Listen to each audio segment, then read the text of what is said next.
playing Green White Bogles on Tuesday, and it felt pretty good. Felt a lot better than what the Bant has been feeling for me of recent times.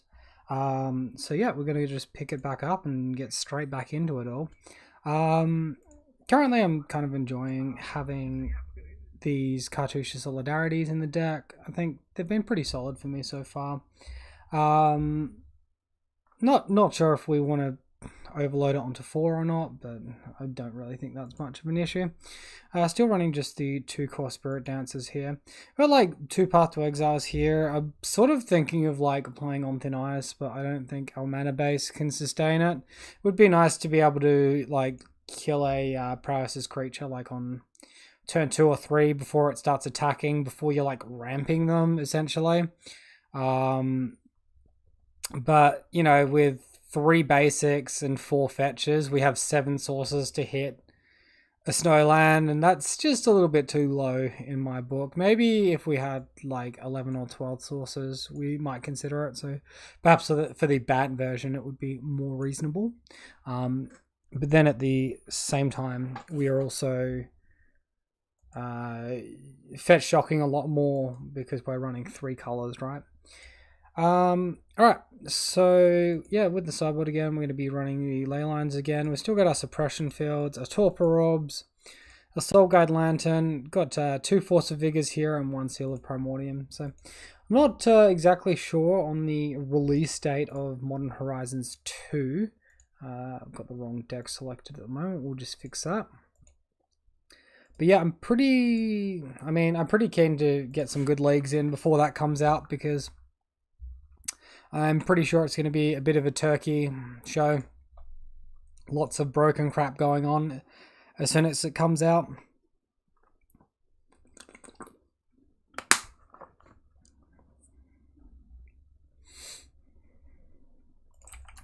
Alright, we're here for our first match. We're versing Shushiki.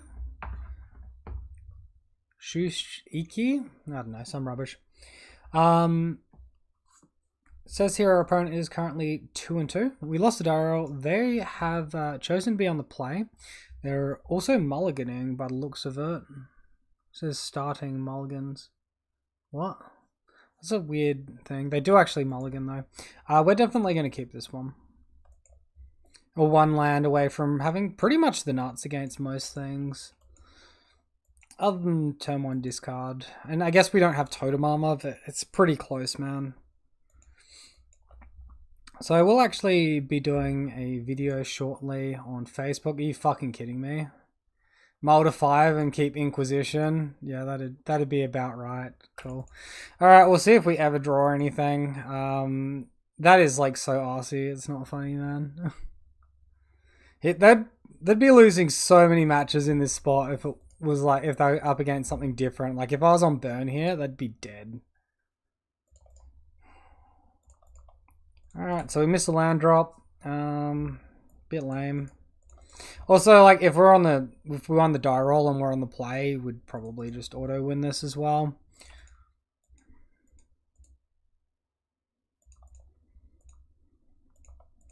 We do have mana up to path an opponent's creature at some point. Oh, you guys are still on the other screens. Apologies. We'll fix that one right up. Okay, getting ahead of myself here. Yeah, now you can see. There's an argument to crack Canopy there to look for another creature in end step. It probably would have been correct, but we are flooding out fiercely. Fiercely and famously. So yeah, I'm going to probably go through a bit of a set review of Modern Horizons up shortly. Shardless Agent deck. Is it live already? Really? You mean we're playing without the broken new cards? Oh man, this is not fair. I don't really care about any of this. I thought Shardless Agent had haste. I guess that's just Bloodbraid Elf. Right, so this is just a 4-color Jund deck that's looking to like essentially Bloodbraid Elf into Shardless Agent. I think we just let him take potentially our path to exile. I'm going to cycle this canopy end step. Our hand is like so stacked. If we can just chance a creature, we'll be good. And yeah, I've also got a content coming up shortly as well. Going to be looking to... well, I've already started designing some auras that would actually be really nice for us to have in our deck. Alright, we just never draw a card. I guess it's technically not over yet, but this is so bollocks, man. Yeah, I've come up with some pretty interesting aura designs, so I sort of want to have that video up soon. You know, give Wizards some ideas on how they could actually, you know, stop fisting us and print some good auras that pretty much only we can use. We got nothing else to do. We might as well path. It's a pretty uninspiring creature to path. It might be correct to hold path for something like Croxer, but honestly, if we draw a creature, we're just going to be casting it. So full spoilers for Horizons 2 came out sometime last night, and like 24 hours later, I fucking draw the Tarmogoyf. Of course you do.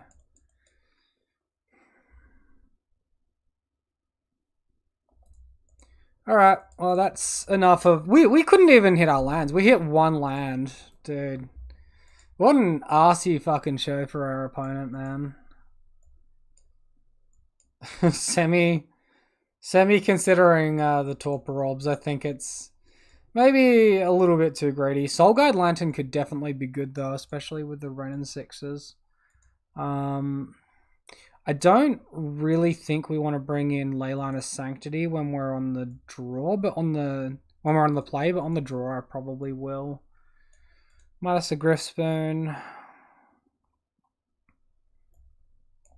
Can minus our paths as well, especially if we're bringing in Graveyard Hate.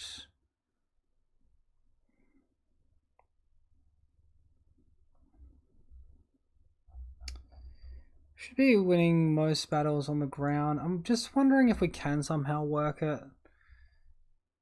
We could bring in our ley lines if we cut all this.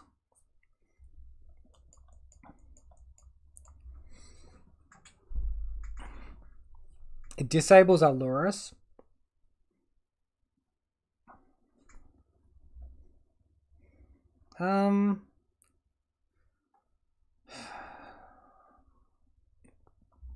Of course, Torpor Orb's a consideration. I just think it's a little bit cute. Well, they've got Liliana of the Veils, so we just have to bring in Leyline, right? Alright, let's go for that then. Because they've not got the companion. They're going for the double cascade creature.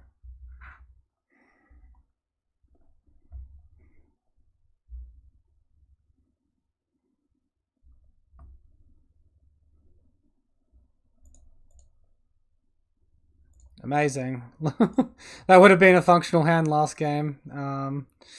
Alright, we're down to 5. Opponent keeping a nice juicy 7. Are you fucking kidding me, man? What is this bullshit? Okay. I mean, like, I guess we try and make a game of it. We have 2 cards in hand. We have to literally keep creature land. This is absolute freaking ridiculous. Note, if they had a single discard spell, this is exactly as good as that 6 we had, which had creature, 5 lands, 1 aura. Because they just turn 1 discard by 1 aura away. I guess we could have cycled the Horizon land or something, but yeah. Pretty sad day here.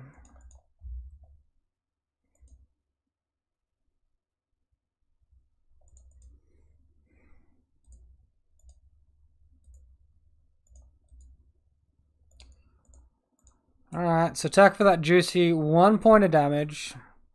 Watch us get Plague Engineered into the Stone Age.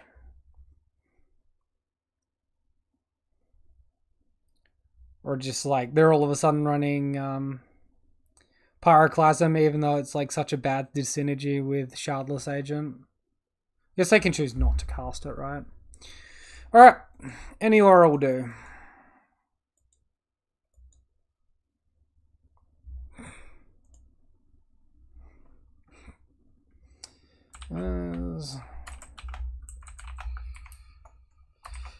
Opponent pointing out Multitude is rough. I'm pretty sure that comes from a nice place and not a super salty place or something, or super toxic place. It seemed pretty like tame.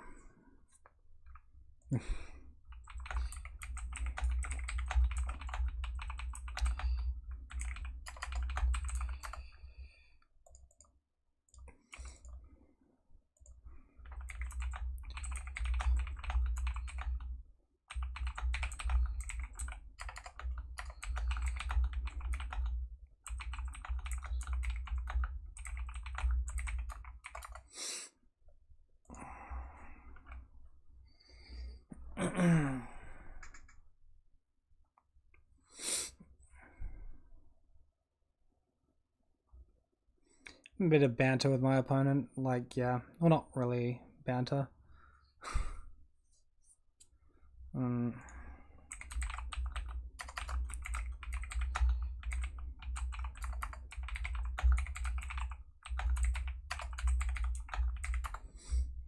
He's saying I would have been fine if I hit the third land. He hits Renin 6 here, man. It's a gross board state at this point. Renin 6 doesn't have any targets, which is decent though. Tarmogoyf, not scary yet.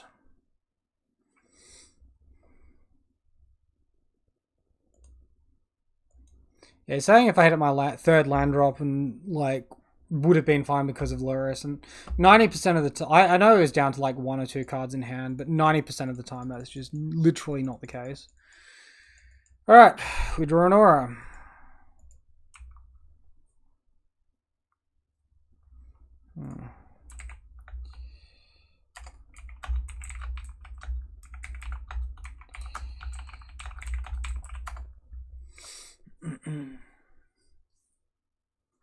Alright, so I guess we'll see how well we can top deck. If we can get some evasion like flying or some trample and our opponent doesn't have abrupt decays or assassin's trophies, then we might be okay. It looks like another Shardless Agent here. Yep. I'm like not too upset about him hitting 2 drops here. If he hits like a second Renin 6, it's fine. Abundant Harvest. Choose land or non-land, reveal the top until you reveal a card of the chosen kind. Okay. So, Lightning Bolt to hand, off Abundant Harvest. What else do they reveal? Just a Misty Rainforest. Yeah.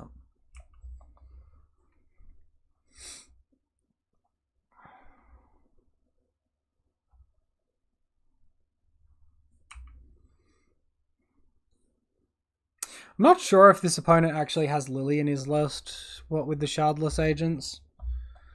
They might actually be taking up the Liliana spot. I don't know how our opponent does against a prowess deck. I don't really think I want to cycle Soulguide Lantern in response to the Renin 6 active. Cool. I'm completely fine with this.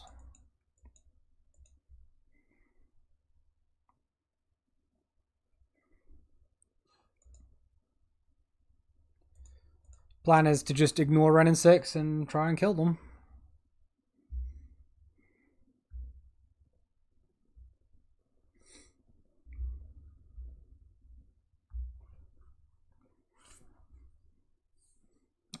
Surely they're blocking with something here. With the Tarmogoyf. I guess it's lower value because of the Soulguide Lantern.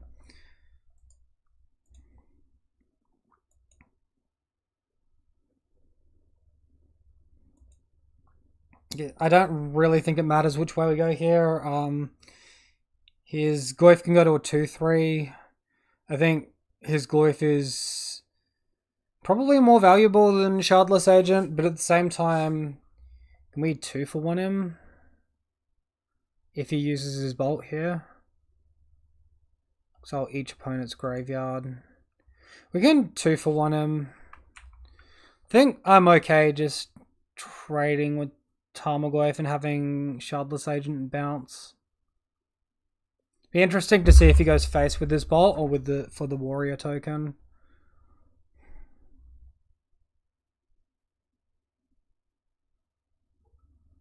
Ah, he does go for the warrior token. Interesting.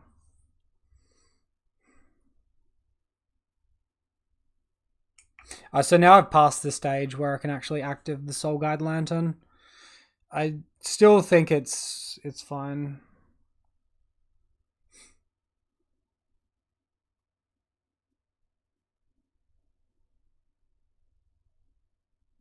The only point where this becomes kind of bad is if he double blocks my attack next turn and then has like an abrupt decay or something. I'm not seeing he's just tapped his green mana. So he's found another lightning bolt actually.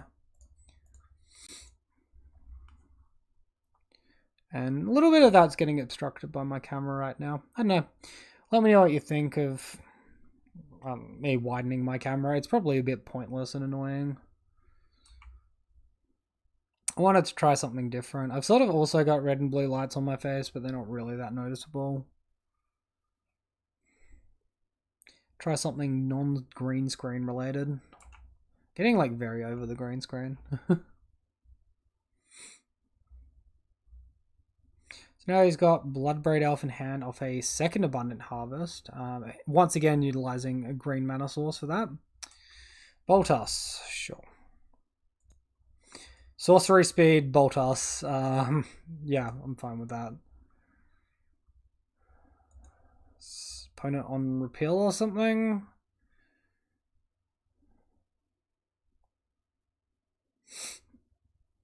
I think we want to slow roll the Soul Guide Lantern still. I don't think there's any rush.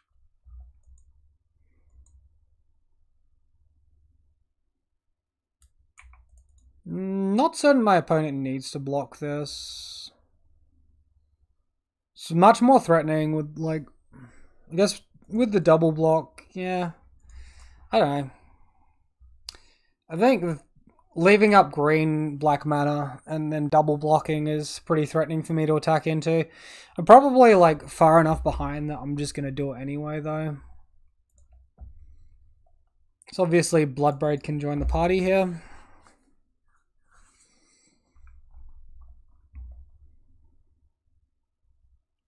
And opponent is indeed casting Bloodbraid Elf. Cascades into third Lightning Bolt. Lol. Are there any other cards in his deck? His Lightning Bolts are a lot better than discard spells against us this game.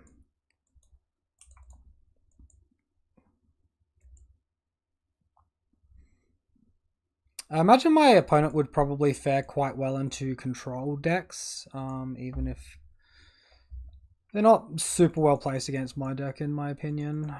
That Tarmogoyf sort of changes things. I kind of want to kill here my opponent's graveyard now, or exile my opponent's graveyard. 3 cards in hand still.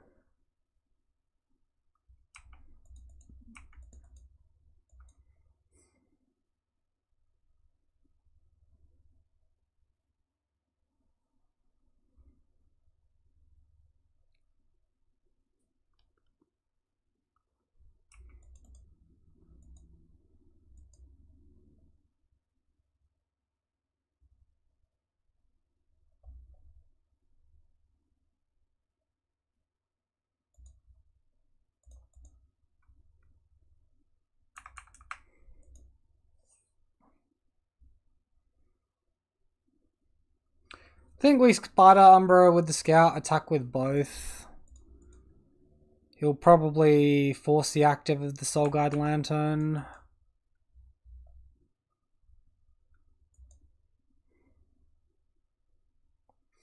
So this could be a 5/5 or a 6/6 this turn, depending on what we do. Just like, I think I'm kind of a little bit more concerned about my opponent having abrupt decays, I think. Even though they've been playing like they haven't had them, it doesn't mean that they can't cascade into them. We've got like Tarmogoyf hosed. So I guess I'll play to avoid the blowout, as is one of my frequent sayings with the deck.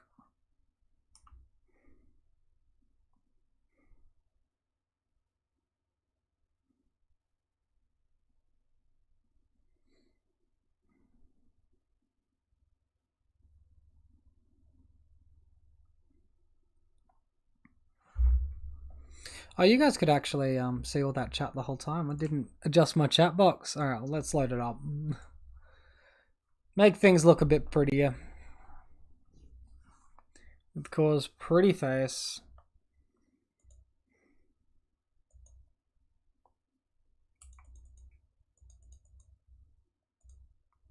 If we take damage here, we're dead to the 4th lightning bolt. There's also a Renin 6 active, potential for a shock or something. Kind of wish this was a relic right now.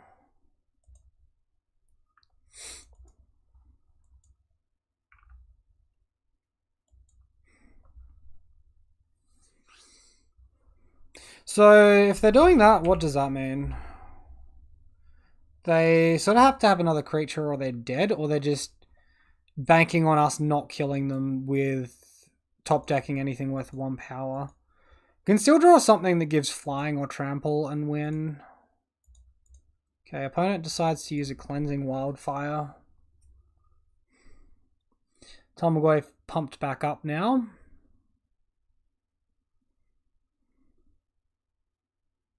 Finds the Shardless Agent. Wow. This is nuts, man.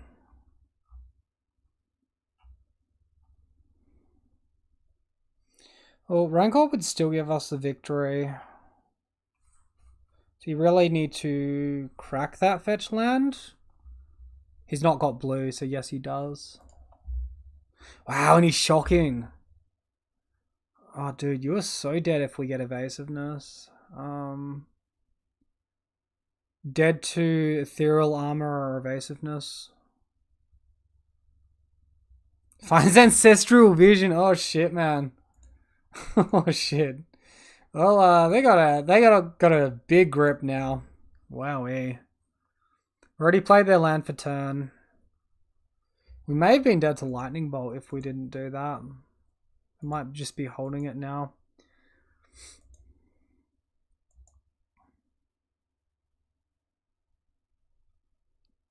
Bro, you serious? Like, come on, man.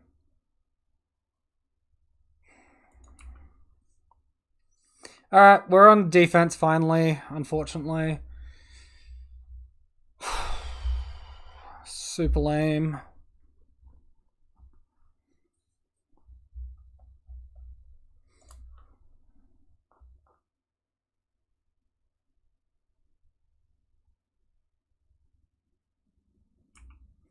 Renin 6 slowly killing us. Strangely relevant at the moment. So it looks like they're going for the discard spell here. So holding land. I mean, it doesn't really matter, but maybe that mana mattered. It probably doesn't matter if he's tapping Overgrown Tomb instead of basic Swamp, though.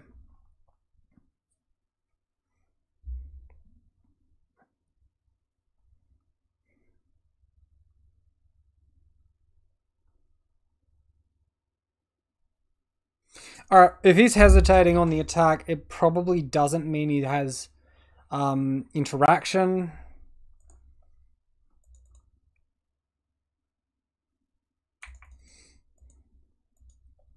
I think we just attack. Interestingly enough, we are dead to Lightning Bolt plus Renin 6 active next turn. We'll see if our opponent has counter magic for this Bogle or not.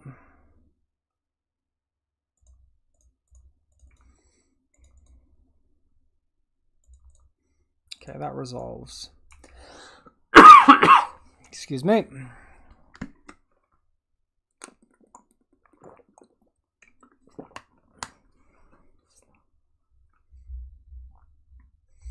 My opponent's deck looks like a decent amount of fun. I'm not super sure how much I want to be playing it in the modern metagame at the moment, especially if Heliod's big, but if everyone's testing new things, something with a lot of value is probably quite fine.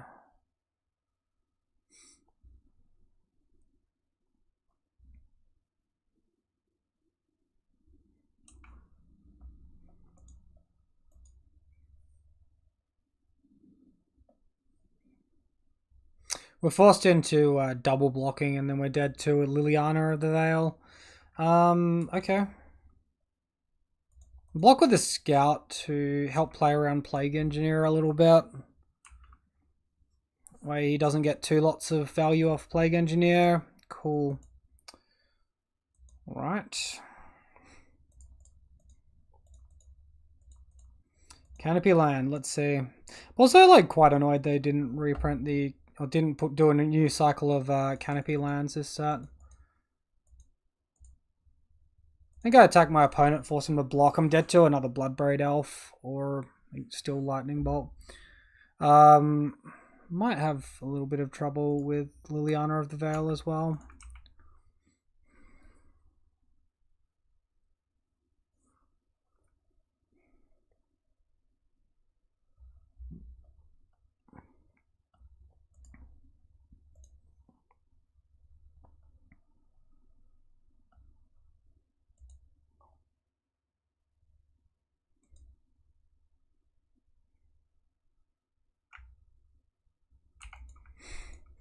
No, man. No, I wouldn't draw action, don't you worry. Is this Bloodbraid now? The Croxer also kills us. Alright. Oh, I mean, we mulled to 2 and drew supremely bad. Like, we still got our opponent down low.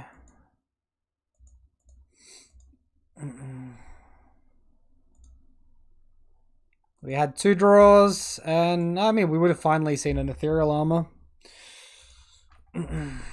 2 draws deeper again, man. Alright, well, let's hope that sequence does not happen again. Apparently, we are playing Post-Modern Horizons with no new cards. It's also very scary not running around with Gaia's Cradles at the moment. That's a little bit of an oversight, but because obviously Mill got a lot better, right?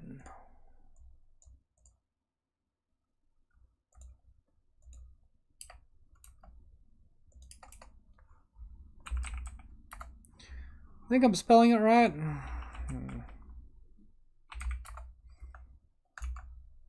Oh, we found our opponent. Apologies, everyone. Jesus, man, I cannot type to save my life. Yeah, it's... we're versing Pygonte. This guy is normally top of the board, like Tron. Usually on Tron type decks. Again, lost the die roll. This would be so much better on the play. I think we keep it anyway and risk it. But, like, if he's on Eldrazi Tron, we are so dead too. Okay, not Tron. I was going to say we're so dead to Chalice on 1. Cool. Don't think I need to be worried about any main deck Plague Engineer, so I might just run up double Rancor here. Oh, it says my opponent was last seen playing Nivtolite. The Gigantha makes sense then. Yeah, so it's probably Nivtolite then. It's a little bit awkward. They have a lot of really good cards against us, such as Kai's Gale. I wish I saw that earlier. I would have played the... Well, they just Gigantha to hand. Interesting. We draw the Cartouche as well. I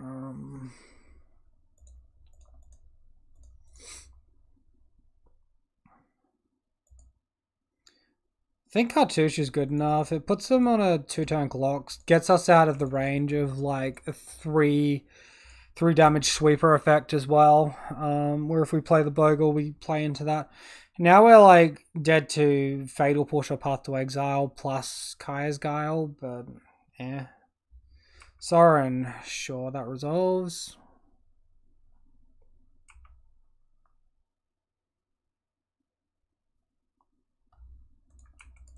I'm very confused as to what my opponent's deck's doing. I've definitely missed the memo on something here.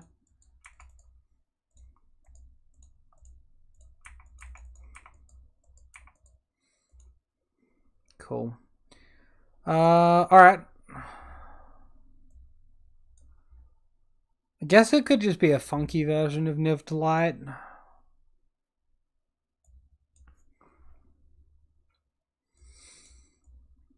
We're probably going to want LA lines here. I don't imagine we want Path. Griffspoon might be a little bit weaker. Probably board in the Lurus. Take out our Spirit Mantles. A little bit soft to to Engineered Explosives on one now.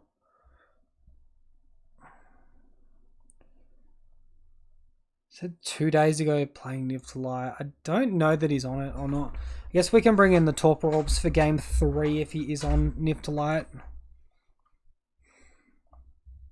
FB Prof, how you doing, man? Welcome back. Any good Bogle cards in Modern Horizons 2? Excellent question. We had no good cards printed for us specifically. There were a couple of good cards printed. I need to do up a list. Ditch this. I think we ditched a Spider Umbra, but it's close. So the 2-mana artifact that hates out on Tron, really good. The 2-mana artifact that hates out on creature ETBs, really good. The 2-mana green and generic card with double modes, make some squirrel tokens, and whatever else, that's also really good. You think it's Morphon combo? Interesting. What turn does that deck go off?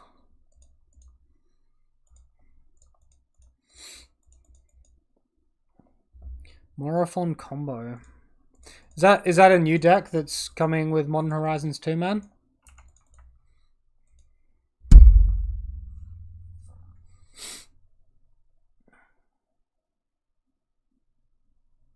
Pretty dead to Liliana here. Okay, it's just Sorin. Might have to look that one up. Cool. So we literally just get to ignore our opponent. Wait. Oh, that was Robert Valk. Thank you for the comment, man. Do I need to worry about the Sorin here? Do I need to kill the Sorin instead of just attacking my opponent to 3? I don't think so. I think we're fine just being aggressive. Sorin puts Vampire, Morphon, and then he will put all slivers into play for free from Modern Horizons. Okay. Ah, yep, you've absolutely called it, man. Righto.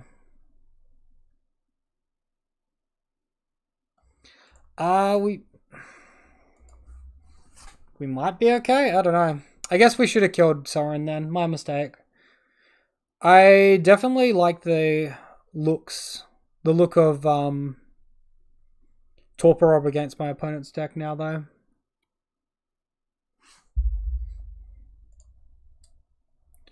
Harmonic Sliver, Sliver Hive Lord, double First Sliver.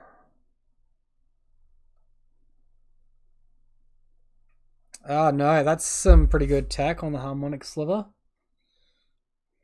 Yeah, so definitely being punished here for not going after Sorin.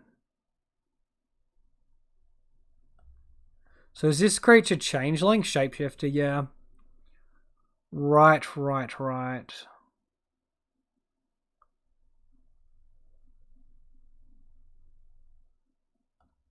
So am I like literally just dead here, Robert?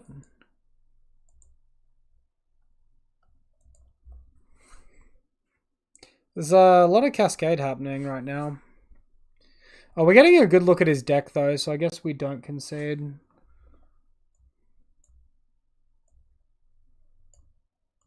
Just move that somewhere where people can see it.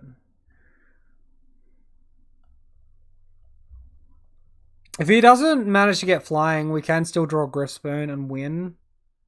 Although I think I started 2 of them out. Started 1 Griffspoon out, we got 2 left in. We took out our Spirit Mantles as well. Alright.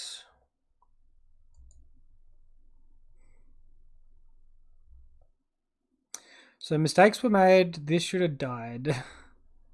That died. There was no way they were getting out their creature. What's Soren's loyalty? Let's look at this one. Its loyalty is 4, so it can literally come into play and active straight away. Platinum Empyrean as well. Yikes.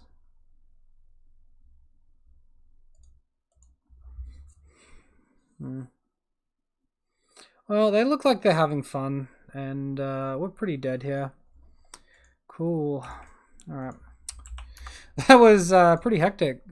Good call, Robert. Very good call. Torpor, good.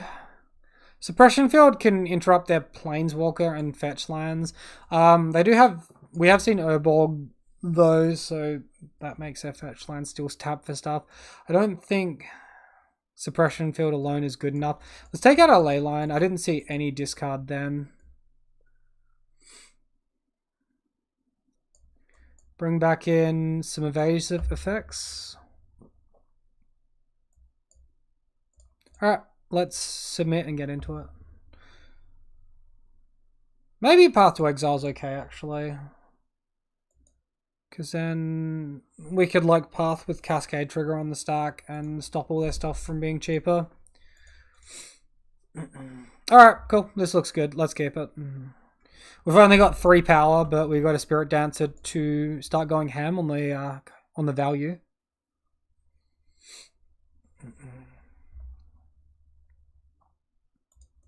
Bottom Hexproof creature. I didn't see any reason to need both. Unless I just wasn't paying attention and missed it. That can happen.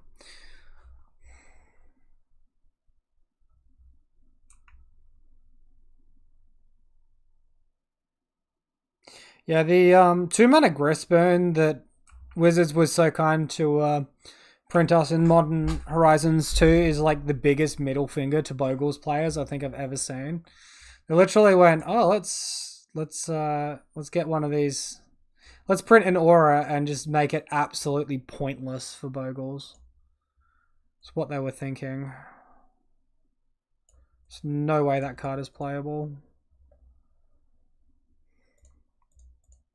I think we'd just Spirit Dancer and then next turn do everything else.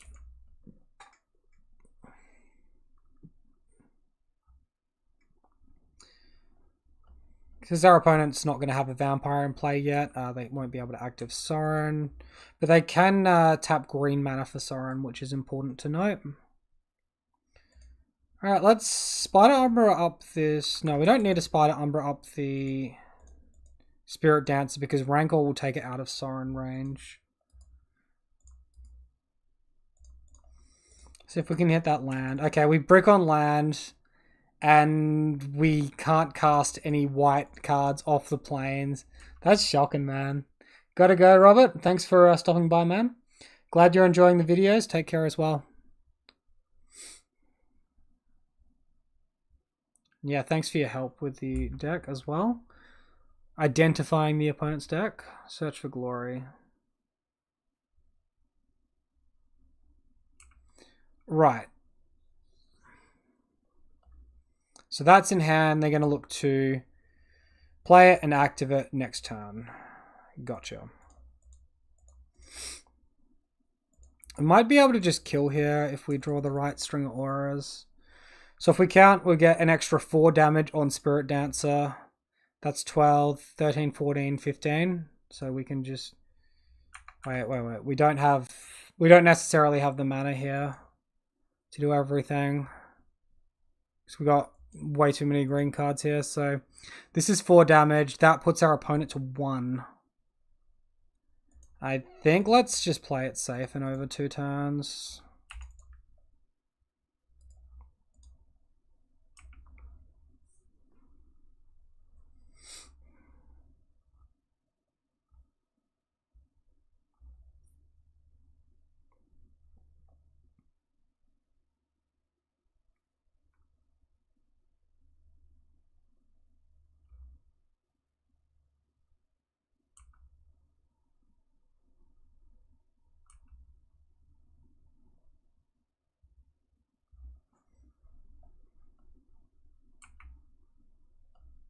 So they can still empty their hand, they're just not going to get Cascade.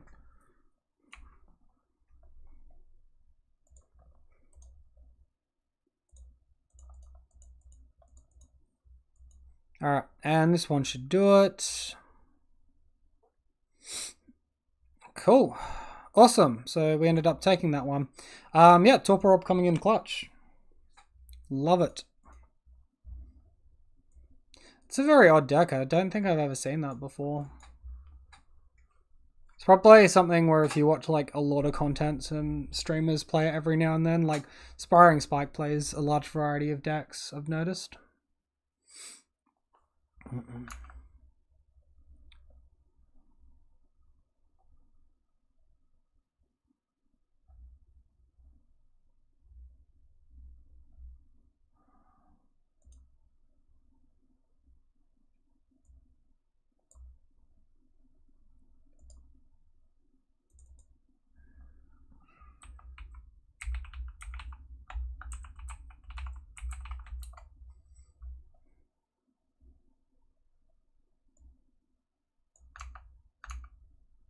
Okay, we're still waiting for the next game.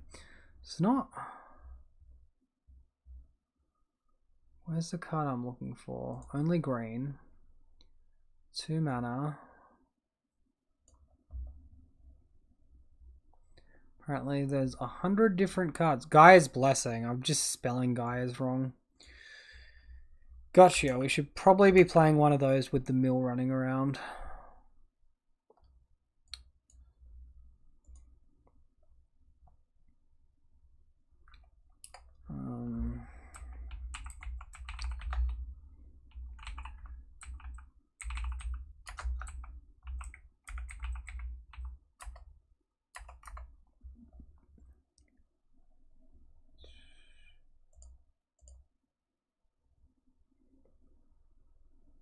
Cursed Totem, should be looking at them too. Oh, we found our opponent. Okay. Sorry about that, everyone. Kept you all waiting, kept my opponent waiting. Sorry, opponent. Alright, so we're on the die roll here. Game number 3 against Banks. And yeah, well, that means we're on the play. Let's go. Select our companion and get into our opening hand. Opponent on Allurus deck also. We got like a 1-lander here with some pretty reasonable auras. Considering what most Lurus decks are doing, we're probably fine. Go back like 3 months, 6 months when Hammer Time was running rampant, and I'd probably think twice about this hand.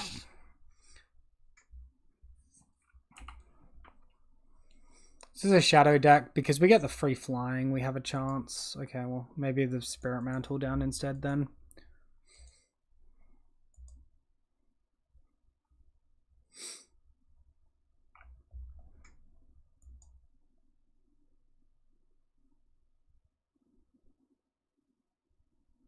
I think if he's got another discard spell here, he just goes after double evasion.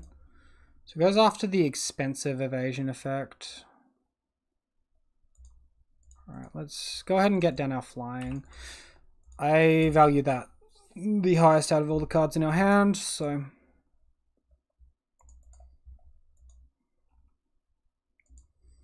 Oh god. Thank goodness that was not smallpox. Holy smokes. So opponent's going to be, you know, gaining all this life back that we're going to be netting a damage a turn to our opponent's 2 damage a turn. And we're land screwed. Very terrified of smallpox.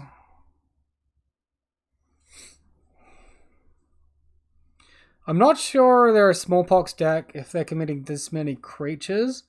Although smallpox and Bloodghast obviously work okay together because you get your creature back.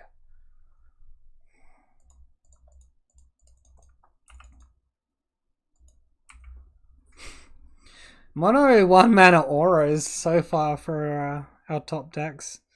It could be worse. It could be mono creatures.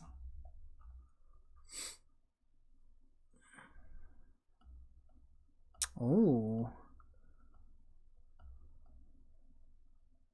So he sacked that over the Bloodghast, but you get repeatable effects with the Bloodghast, man. Alright, I guess we're on defense against this vampire deck here. I think they're just a vampire deck. With a card like Indulgent Aristocrat.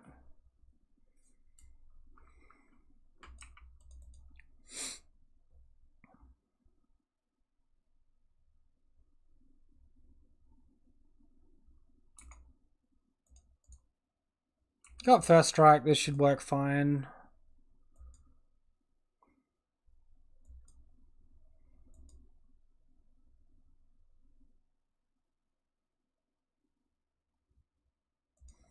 Lure to hand for our opponent. That's not good.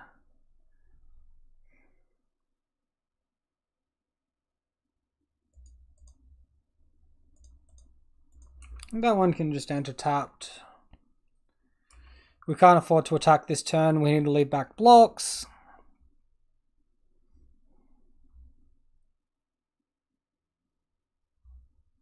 So I think usually Graveyard Hate is pretty good against a lot of the vampire variants. Or is that just the zombie variants?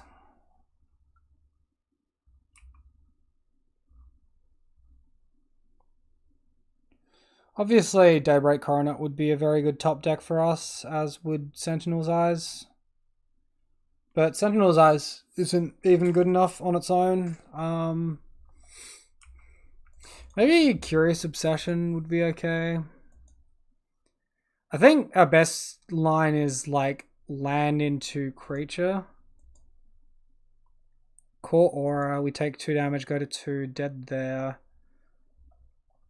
Double Aura, no Ethereal Armors, we attack for 8, dead.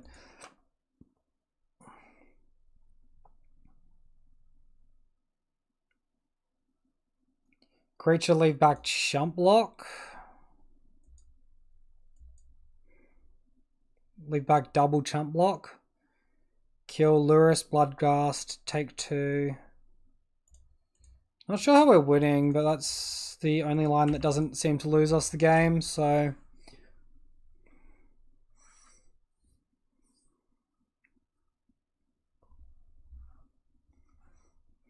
Dead to Fatal Push, obviously. Oh, they can buff their vampires here, actually. Sorry, I messed this one up. And they've got the Dismember. Dude, just, like, flex it. I guess if he's willing to show us more of his deck, I'm sort of willing to see it.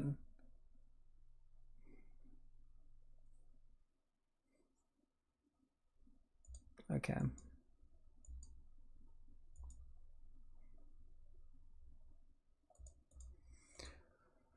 Alright, we'll choose Death.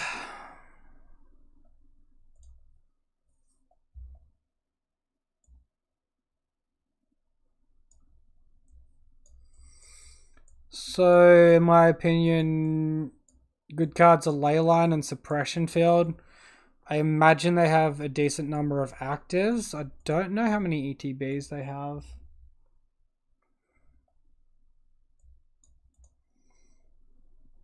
I don't think we want Path to Exile. Grisbone's like okay. Spirit Dancer seems like just pretty weak and like it's gonna die most of the time. I think I like my Spider Umbras. Let's just take out extra Griffbone, a Cartouche. Okay. We'll go with that. We're a little creature light now with just the Hexproof guys and Dryad. I think we want to board reasonably hard though. Okay, cool. This is a good hand keep. We could get a little bit destroyed by just discard getting rid of our auras.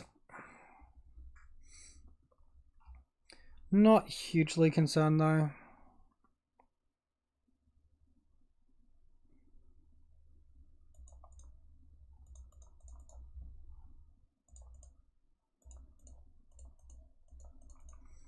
Alright, we'll play a guy, pass the turn.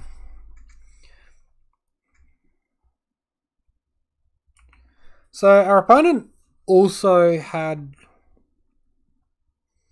fetch lands in game 1. So he could have edict effects and it could be worth playing around these edict effects.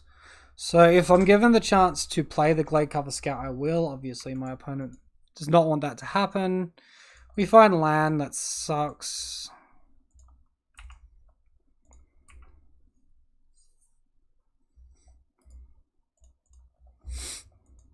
I think this Windswept Heath gets left uncracked.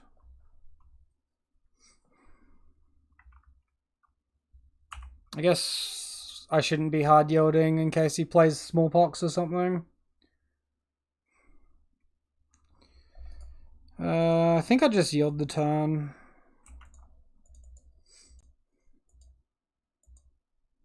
Alright, brilliant draw. Awesome.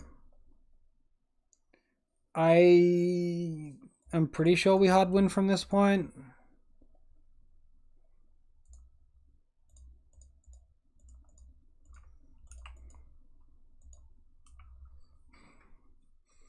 They could make like a giant Gifted Aetherborn, but we're going to be getting pretty big soon. Gatekeeper of Malachi kicked, yeah. Yeah, well there's the Edict effect, man. Does that still count as an enter the battlefield, right? Yeah, it does. So actually Torpor Orb is good against my opponent. Probably better than the suppression field we brought in.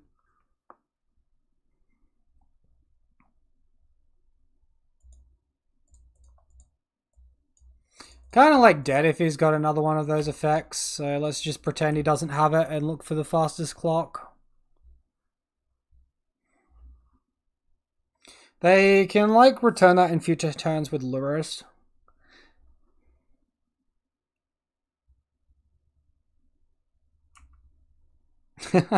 Pretty bad value discarding a Sentinel's Eyes, I'll tell you. Another Gifted Aetherborn, sure. And we find a Sentinel's Eyes, lol. Alright, we'll exile our lands from the grave. Our creatures might come in handy, but we don't have Lurrus, so probably not. Just keep bumping this life total up as high as we can, and hoping our opponent runs out of creatures. Doesn't top deck anything too critical. Currently have 4 instances of Vigilance on our creature. Collective Brutality by the opponent for the Drain 2.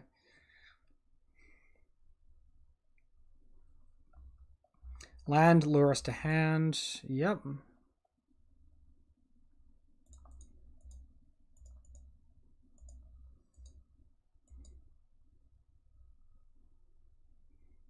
So our opponent's like 1 mana short of going completely ballistic here. I think we want Coronet in hand at this point in the game.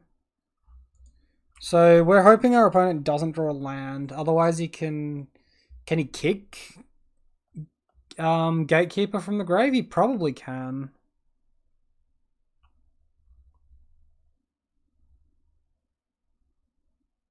But that probably makes it CMC worth more. Probably not. Yeah. Lurrus, sure. No land, please.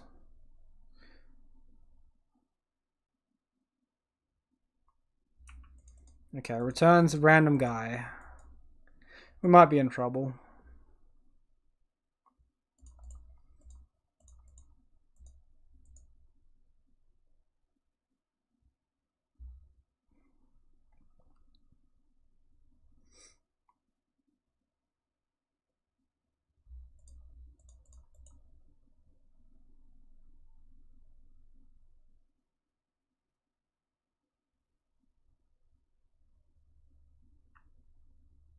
Opponent's going to block regardless. I think it was probably correct to play Daybreak at the end of my last turn. Alright, let's hope they can't do this kicker from the graveyard.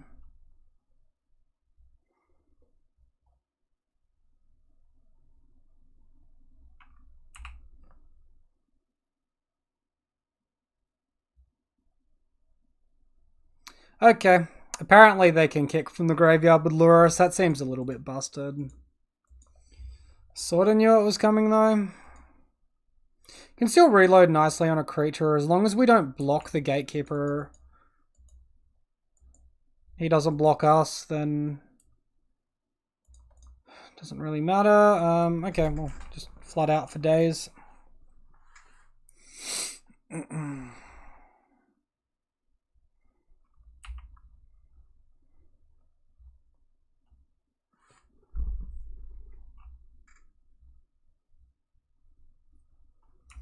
Well, we got our life total mostly as high as we could, so we'll see how long it takes for us to draw into something, into a creature.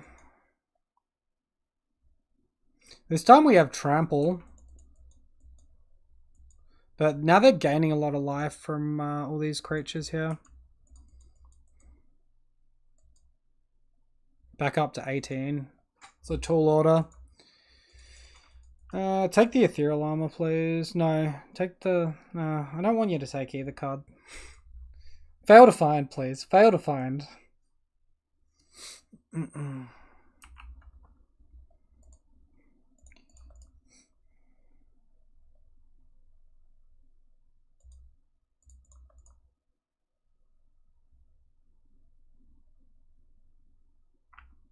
So obviously we got 2 Sentinel's Eyes in the graveyards. Does he have an Edict effect? Alright, he's Fatal pushing his own creature. I'm sick of this game. Let's move on to the next one. What a rough bloody matchup that was. Jesus, man. Fucking... have Leyline in play, he just can't do that as well. Like, it just completely shuts down his deck. Bro, that feels so bad.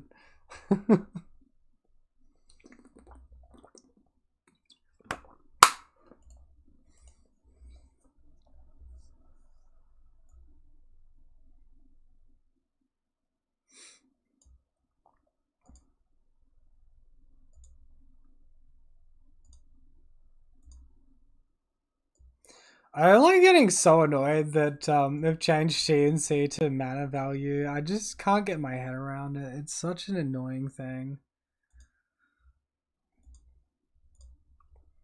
Seems a bit silly.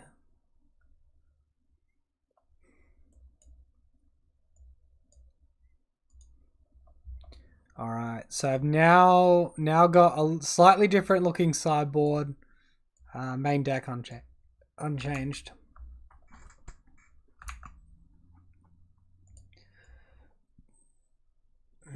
Oh, there's one more card I didn't include in the sideboard. Excuse me.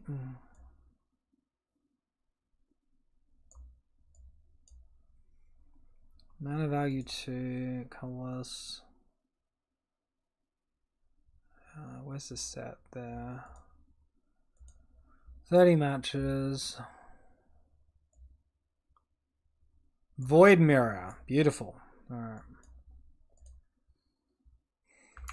Oh, we found our match now. Okay, let's get into it. Getting way too distracted by the new cards here. Alright. Now, match number 4 here. Lost to Darrell versus Bullboy. Bullboy, yeah. You had it first. You guys can't read.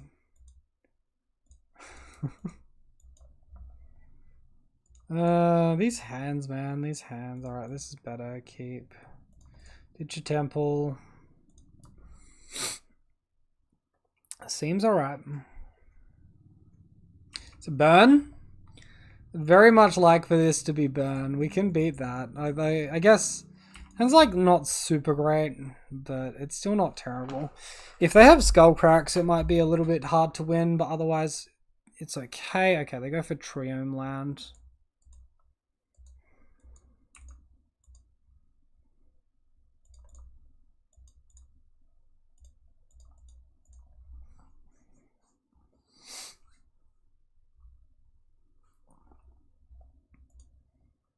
So yeah, this is of course likely one of the 4-color Scapeshift decks, or 4-color Bring to Light decks.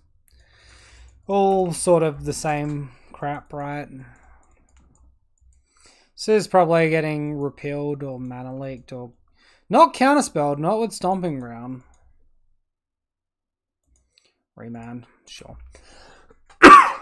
We definitely play into the remand there, even though they draw a card. It helps, it stops them from having remand for our 2-mana Coronet, which is pretty relevant because that tempos us for more mana. And they choose not to crack in the Steam Vents there. Upkeep. red and blue. Then lets me draw. Very weird behavior. It's cartouche first. It's almost like he wanted me to think that he was representing counterspell even though he has nothing.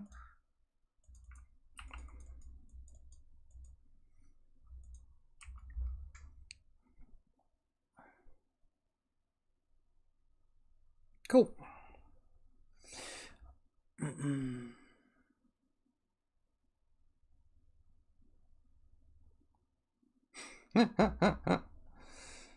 Alright, it kills our vigilance token. Gets a dwarf. Oh no, it's a polymorph deck. Not like this, man. Don't you go fucking polymorphing, man. That thing. Well, this can break.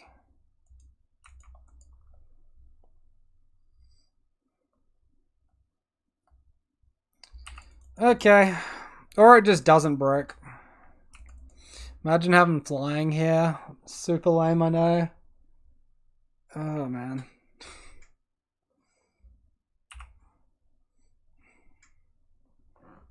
See how many time walks our opponent can chain together here. Yeah, another one.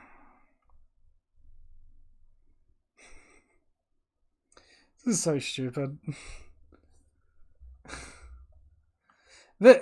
The Dwarven Mind is just ridiculous. There used to be a cost to playing decks like this. This is dumb. This is so dumb. Literally, because it has the fetchable mode on it, it's just so stupid.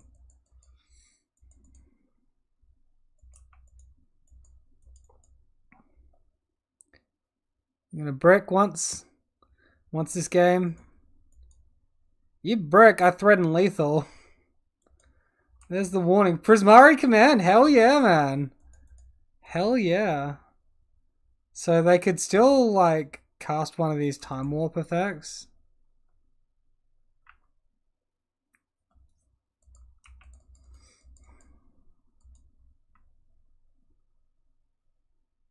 They're gonna look to chump block with the Dwarven Mind. Why are you giving me all the, like, dwarf tokens, man? Magic is fun, right? Yeah. They did a good job of, like, making Magic fun and interactive, Wizards did. So they just hard cast the Time Warp after all that? Why? Why? Please attack with the dwarf so I can gain life.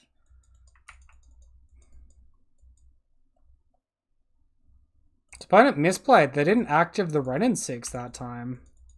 Weird. Seems wrong. Save of the moment. Okay. There we go.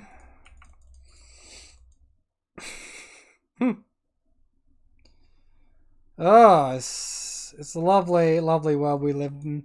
Yeah, Mana Traders. I loaded up for a league, not expecting the new set to be live until the weekend, and how wrong I was. Here we are.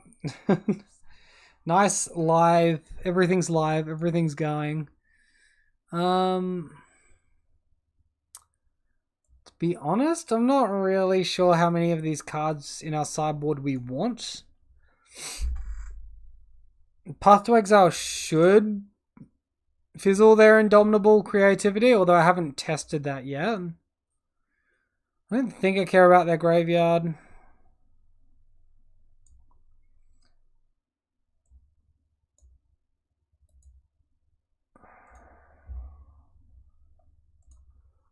Let me just check a card.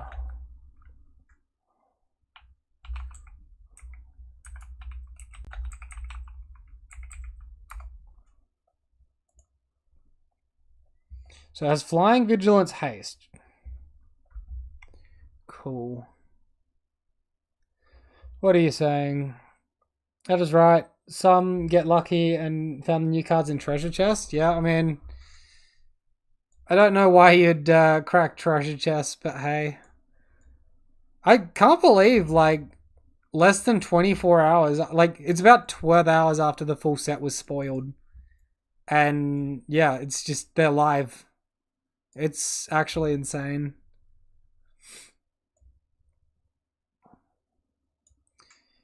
Is Indomitable creativity a sorcery?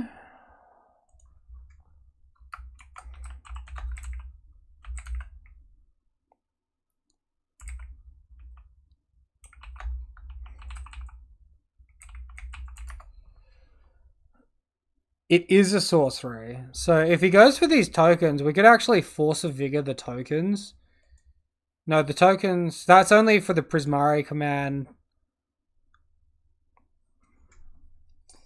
I don't really think I like that. Let's just run the list back and hope he doesn't nut it too hard.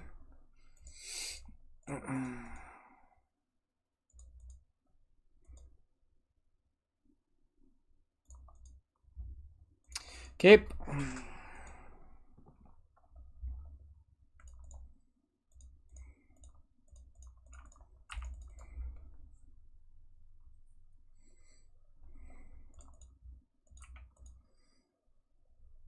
Playing Spirit Dance is bad against Lightning Bolt.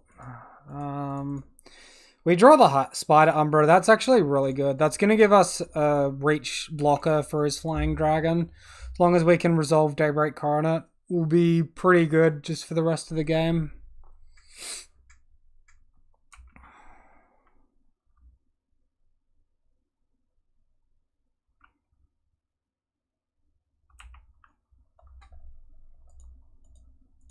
Probably eating a Remand here.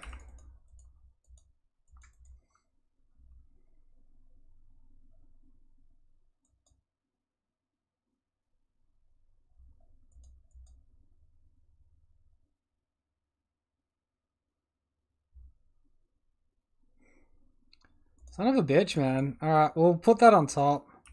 We really want to keep that the Spider Umbra there. Seems weird that he did that when he did.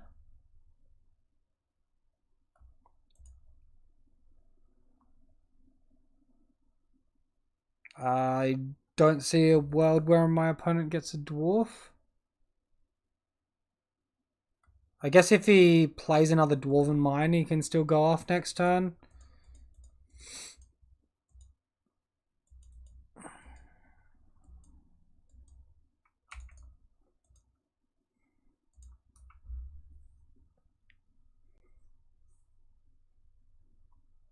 Because the next mine will enter untapped, give him the token, etc.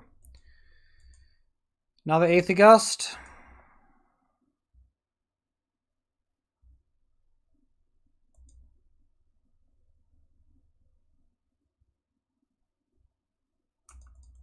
Okay. Opponent has iced our land down, people. Why is Fire and Ice getting play in Modern? This seems dumb. You do know I can block your creature, right? Am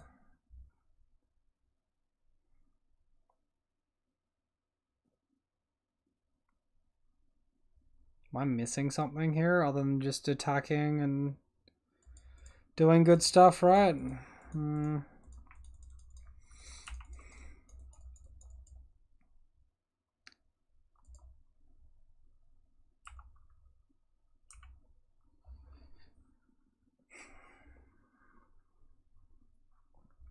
Lightning Bolt face. Yeah, of course.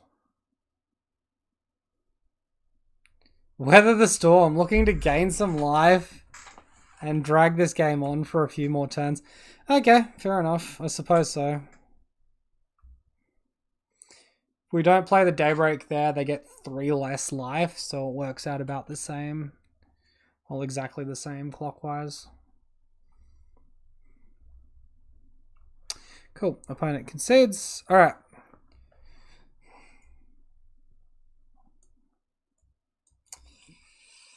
Yeah, I don't know how I feel about this one.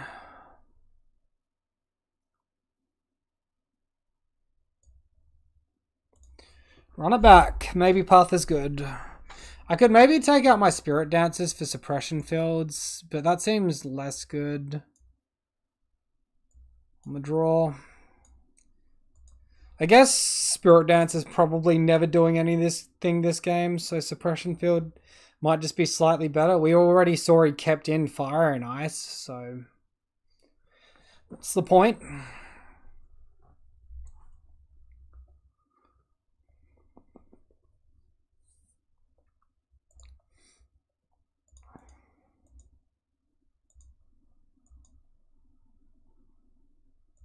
Definitely a keep. Probably pretty bad against their opponent comboing hard. They have mulled to 5 though.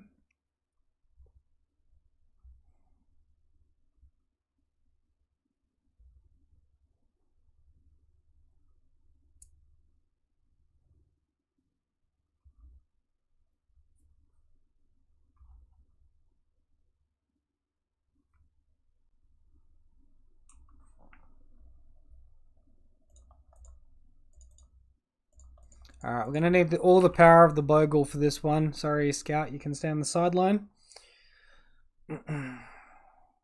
Yes, technically that was playing into Mystical Dispute, but that would be very narrow.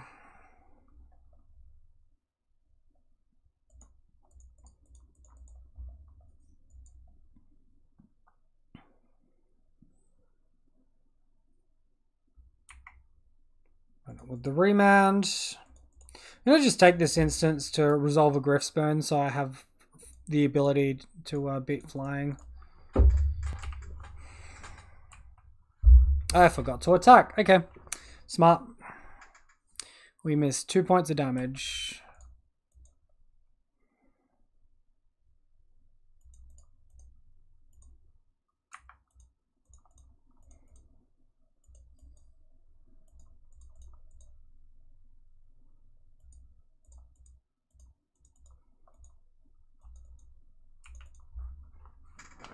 This sinking feeling that he's just going to combo off next turn.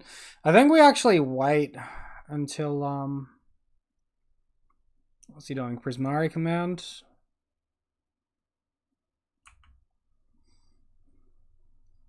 I think we're supposed to wait here instead of attacking. Discarding Veil of Summer? Why does my opponent have Veil of Summer? What?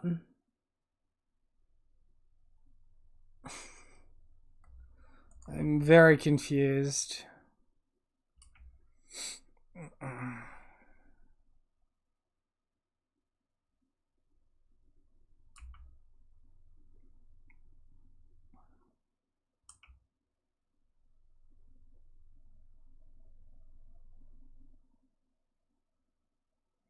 think our opponent's missing the fact we have flying. Oh, they just have Emrakul this time. Okay. That one's hard to beat. Let's sack a Horizon Canopy, see what we find. I should have tapped the planes then. Oh my. What the fuck? Why? How is your other creature not good enough? What?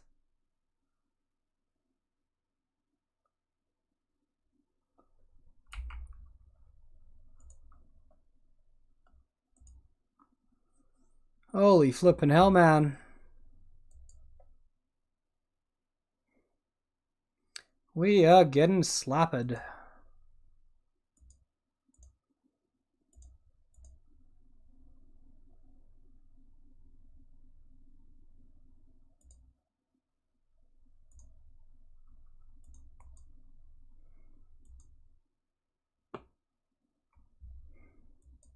So I guess if we played more aggressively and just attacked like crazy, we would have been fine.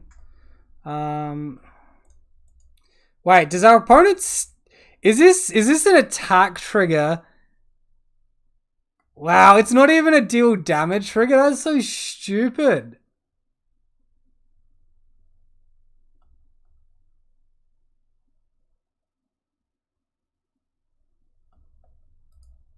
What a load of fucking rubbish, man.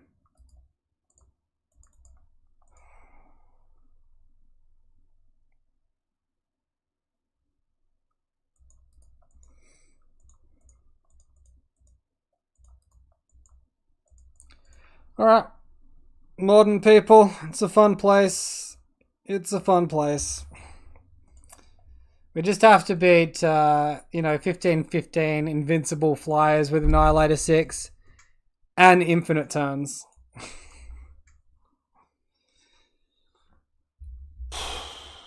That was pretty crazy. Go Chicken Fry. Thank you for the follow, man. Appreciate it. Hope you're enjoying the video, the stream. Would you rather?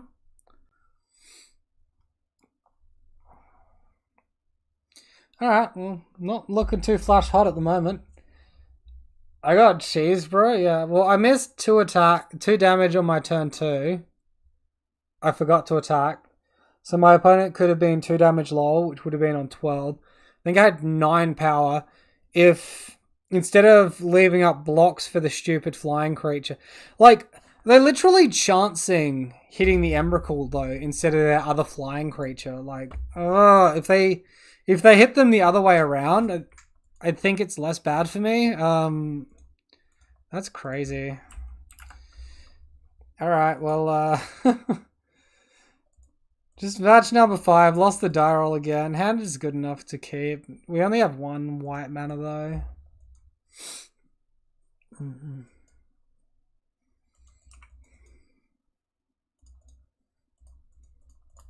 On a Gigantha deck with Botanical Sanctum, does that mean... Well, if they were in Spirits that have Skyclave Apparition, is it just Infect? Okay, so it's...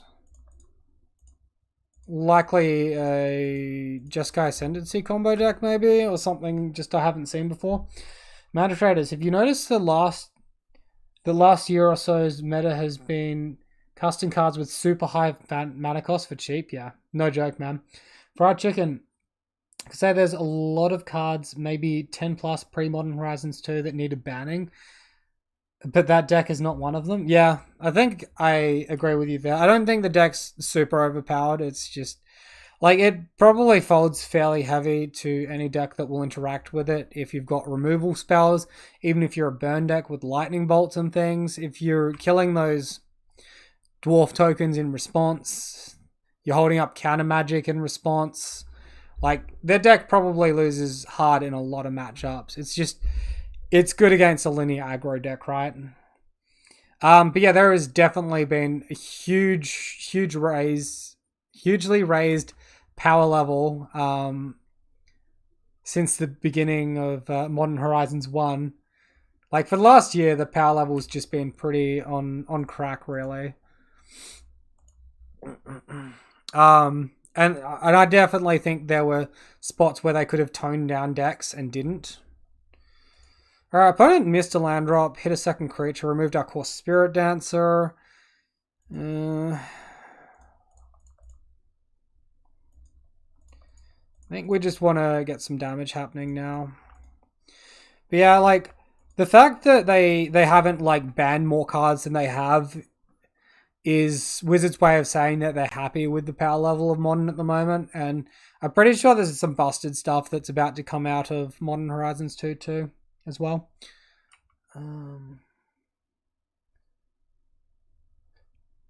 Fried Chicken. I could say there's a lot of cards, maybe Jeskai Ascendancy we called it. Maybe 10 plus pre-Modern Horizons 2 that needed banning. Yeah. No Warehouse, probably... Paul. No, not since War of the Spark or Return to Ravnica. Well, yeah, they've stopped caring about, like, playtesting for quality of life, and they've started just wanting to sell packs. Like, it's Wizards' mission statements to just sell packs right now, make money. That's what they care about. Which is, like, kind of upsetting. Like, I think they did so well marketing wise and excitement wise with these old border cards. Like, that's generated so much hype, and it's been a lot more successful than, like, the masterpiece things, which were getting a little bit overdone.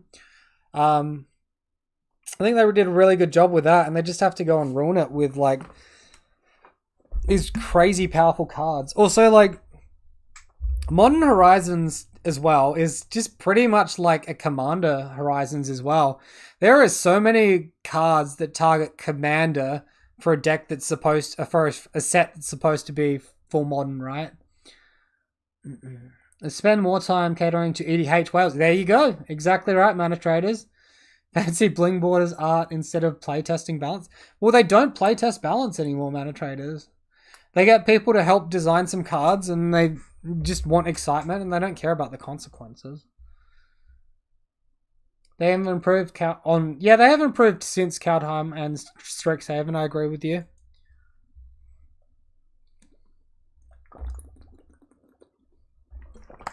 I think our opponent's going infinite here. We'll see what they get with the Glittering Wish.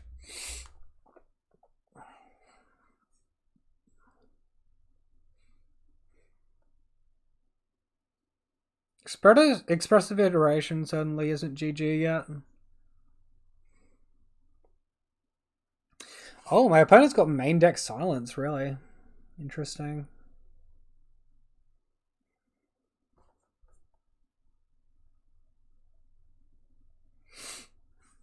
I wonder if they're just like ever gonna fizzle. I don't think so at this point. I think they're pretty locked up to win it. We'll see what their win condition is, though.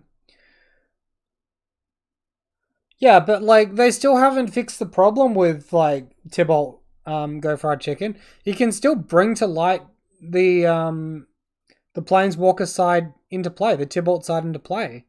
You can still get it off Bring to Light. They haven't fixed the problem. They stopped you cascading into it, but you can still Bring to Light into it, and that's still super BS.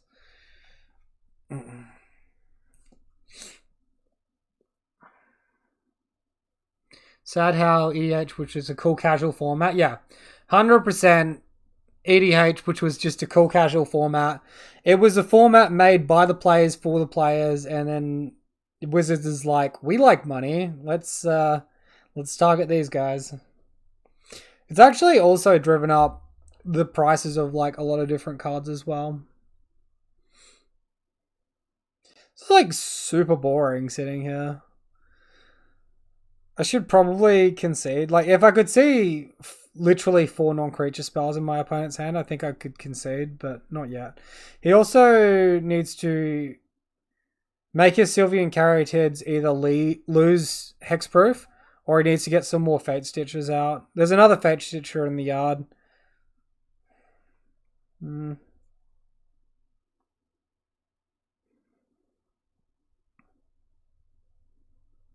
Okay. It's very unlikely he fizzles from here.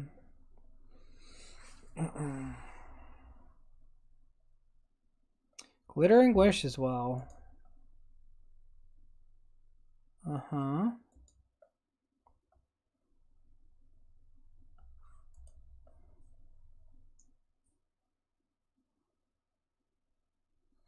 Draws Silence. Or discard Silence, pardon me. Finds Flesh and Blood.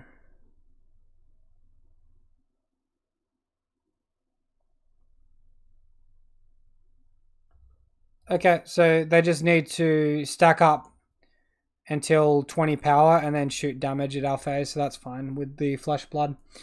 That's his win com. Modern Horizons 2 has a lot of good answers and niche cards that will likely be neat positive for Modern. We'll also probably force some bans, yeah.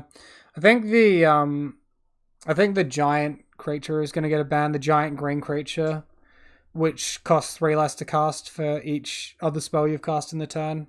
I think people are going to really try to break that one straight out the gates. So we had something like Deafening Silence, it would shut our opponent down almost immediately. We do not, though. We do want our Graveyard Hate. Our creature removal is pretty bad, considering their Sylvian Caryatids have Hexproof. Suppression Field will stop the activations from Fate Stitcher, but not from Sylvian Caryatid, so that's annoying.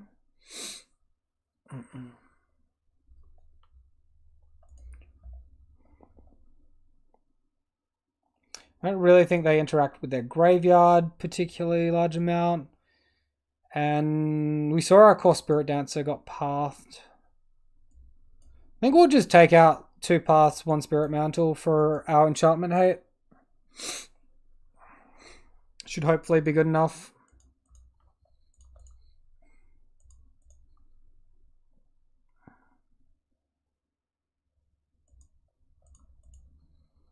Cool, we'll keep 1 land light, but we've got everything we want, so I'm happy with that.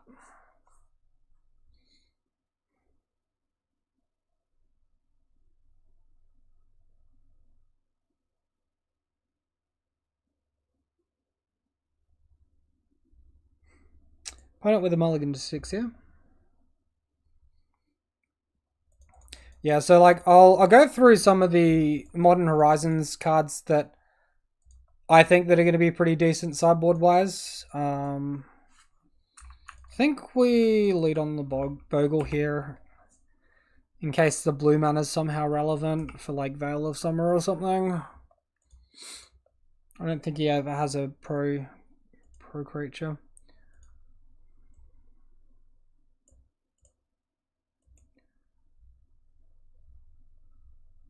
One. I've got 3 probably pretty expected sideboard cards from the new set. Okay, well that's just a big steaming pile of poop. We wanted mana. It's probably right to Grispoon there. Our opponent could be packing explosives though, so I think Spider Umbra is fair enough. Excellent.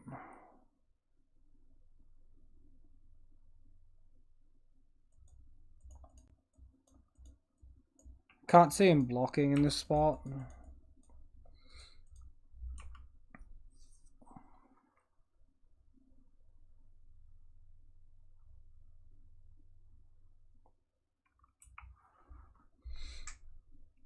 Odds.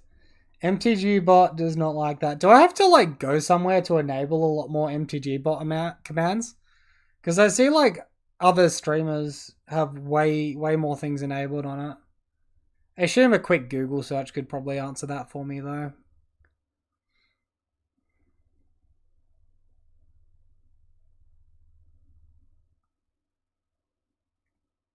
That or MTG bot is just swearing at us and I've got language filter enabled or something with these little stars here. Cerulean Wisps, yep. That's fine. This draws a card, right? Yeah, it does.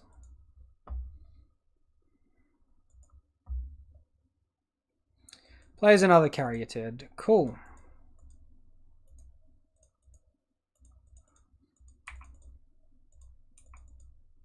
So get a nice little attack here. Oh, cool.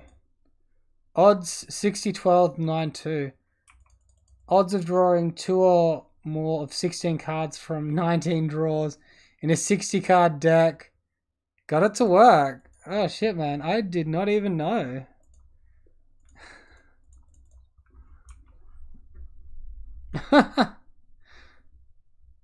Let me know. Did you Google how to do that correctly? Were you looking at the odds for me to draw land? Is that what was going on, Mana Traders?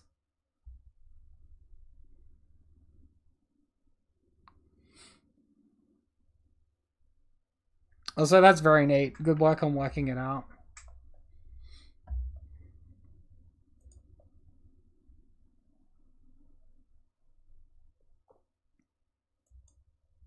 Yeah. Quick search. You got it.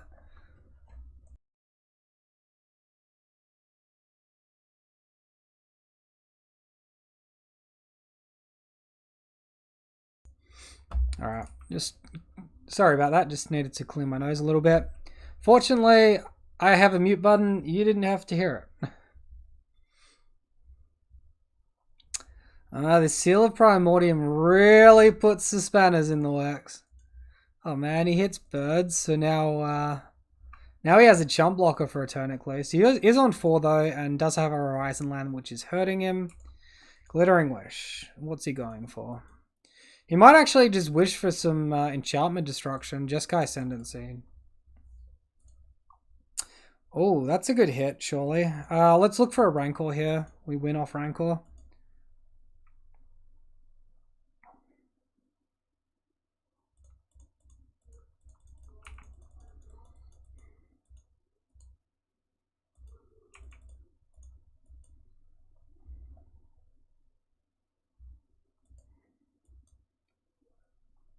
Opponent did actually brick on land as well, which is nice for us. Bricked on land twice. This is his turn 5. We'll see if he makes his 3rd land drop. Thing is, he's got to win through Seal of Primordium now. I'm not sure he can.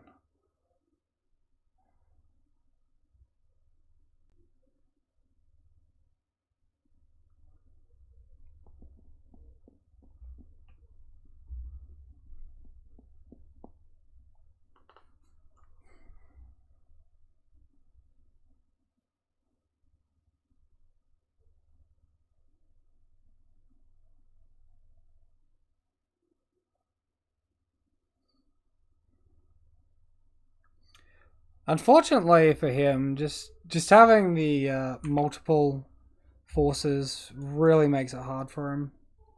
The multiple enchantment destroys.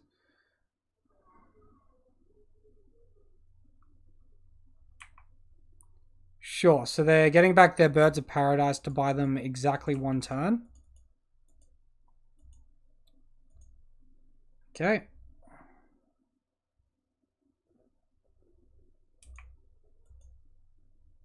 Oh man, my ethereal armor. That's a little bit lame, opponent. Alright, let's get him for one. Don't you want to hold that silence for during your turn, or have you got it as well? Seal of Primordium just beats silence, though. That's really neat for us. Don't tell me he's bricked on land drop again. That is like such bad beats if he did.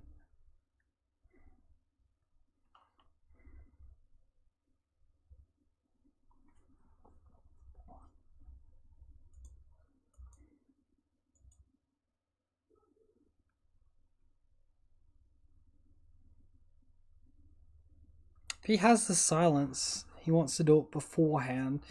But my guess is he bricked on land again, so he can't do it beforehand. And he's forced to playing as if we're not going to active our Seal of Primordium.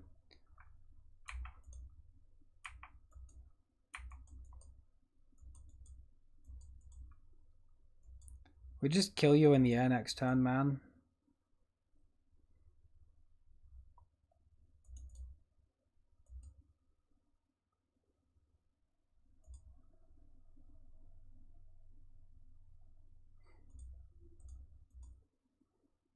Yes, technically I should force there. We just have flying.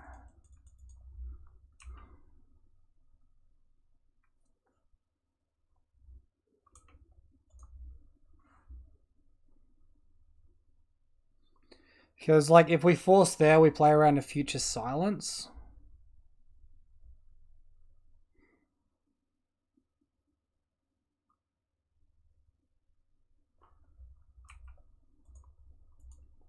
Alright, now with the Abundant Harvest. Finding Ascendancy. I mean, don't know how he's getting that onto the board. Cool. This is also an argument to not using Force because it could reveal information to our opponent.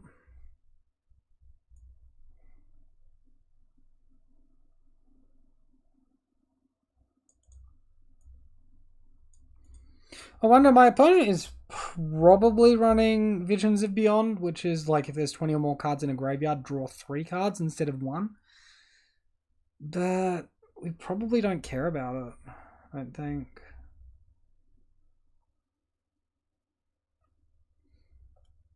Stitch like a Cartouche of Solidarity for the second mantle, I reckon.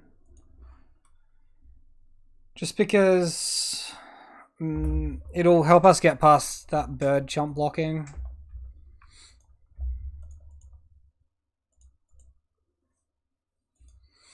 Only creature of Spirit Dancer on the draw against... Yeah, this is just not going to cut it. With no good interaction. Alright, at least we've got hexproof creatures. Keep. I think I'm going to ditch the core Spirit Dancer here because the second green creature will pitch to force a negation, which seems good to me.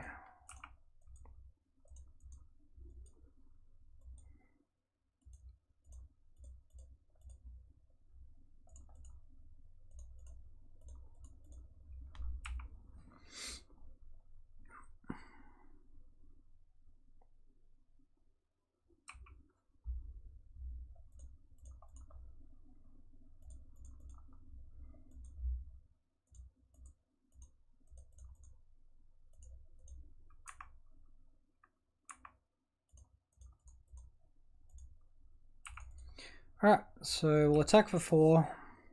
Hopefully he has a few more turns of setting up before he goes off prop play.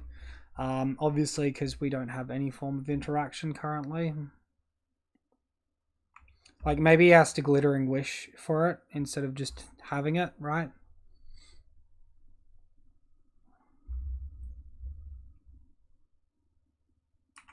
Alright, there's the Glittering Wish.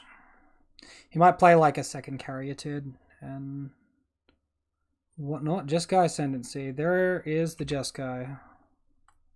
And we just top deck the Force of Vigor. What a ballsy draw, man.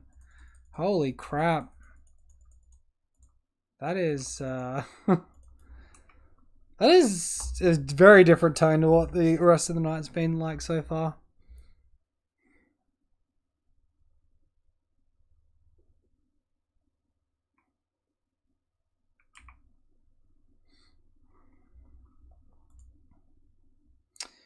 And opponent goes for it, and I'm going to destroy this one.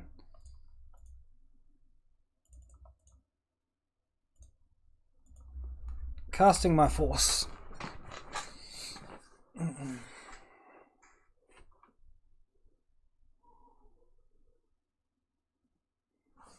Just depending on how he stacks the triggers here. Yeah, so he stacked the untap trigger first before the loot effect. If those triggers happen the other way, you probably want to let the loot resolve before he untaps, because he might loot differently. I think the game's pretty locked up either way, though.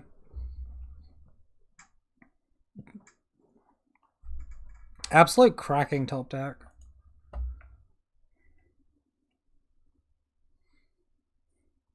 And opponent concedes. So we scrap it for the dirty the 2-3. I will take it though. We versed some pretty bonkers stuff. So we'll take what we can get. So yeah, mostly I think main deck unchanged. So with the sideboard here, these are the cards I'm thinking of. I think Mill's going to be on the rise, everyone. So you probably want a one of Gaia's Blessing in your sideboard to beat those Mill decks. Because don't forget, Mill is getting that triple blue card, which mills 14, I believe. Or you can cycle it for 2 mana and they mill 4. And that's an uncounterable mill 4. That's pretty strong. Verdant Command seems kind of interesting to me. So, like, exile target card from a graveyard can be kind of good. Like, if they have a Croxa target, like against the Croxa deck we just versed, that could be pretty good. Counter a target loyalty ability of a Planeswalker, like Ugin active, kind of great creator active. You can counter it, then attack and kill the Planeswalker before it does what it needs to. It's sort of like a soft way to deal with everything. The game 3 life is not that relevant for Bogles, but maybe comes into play at some point. We've got Curse Totem here as well. Activated abilities of creatures can't be activated. So that's probably just a straight swap in for these suppression fields, right?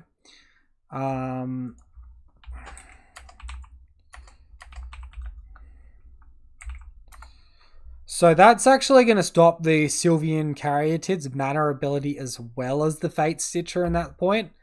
And this is going to be really good against Hate Bears with their Giver of Runes. Like, it removes the need for so much. It's just so good. And it pairs really well with Torpor Orb. Like, these two cards here are going to be like Batman and Robin in a lot of matchups for us. Void Mirror, good against Eldrazi.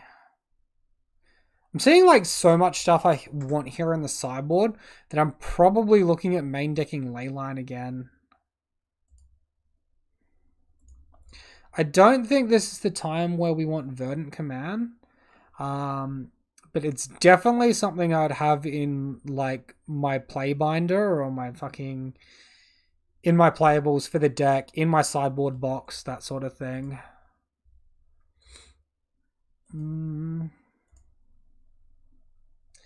Yeah, look at this. We just need to fit Leyline into the main deck somehow. Void Mirror can be okay versus Prowess. Can it really? Are you sure, Lion Rose? Also, welcome back, man. It's good against Lava Dart, and is that it? Does it stop anything that's not Lava Dart? I guess Mutagenic Growth and Gut Shot. I guess it's okay. Still, your card to beat Prowess is just Deafening Silence, right?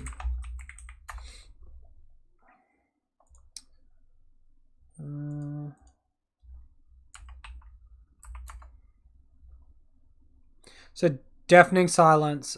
Each player cannot cast more than one non-creature spell a turn.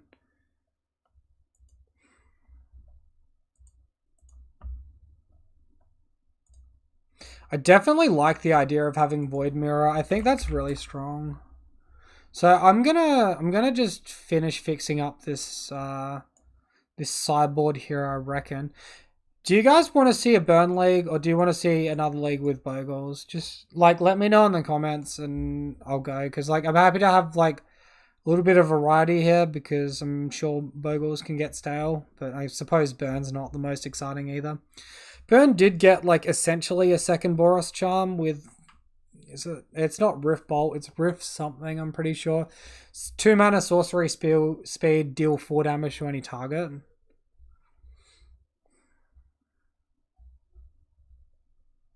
Really don't want to cut Path out of this deck. I think I'm trimming on Cartouche, on Griffspoon, on Sentinel's Eyes.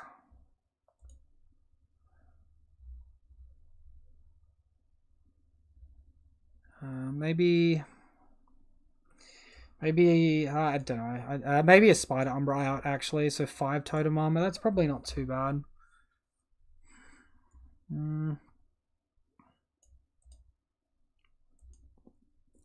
Then sideboard wise, Verdant Command, I wouldn't necessarily have in the deck. So I think if I was to run another tournament with the deck, this is what my list would look like right now. And I'd have Leyline of Sanctity in the sideboard if I could. It's not really realistic though.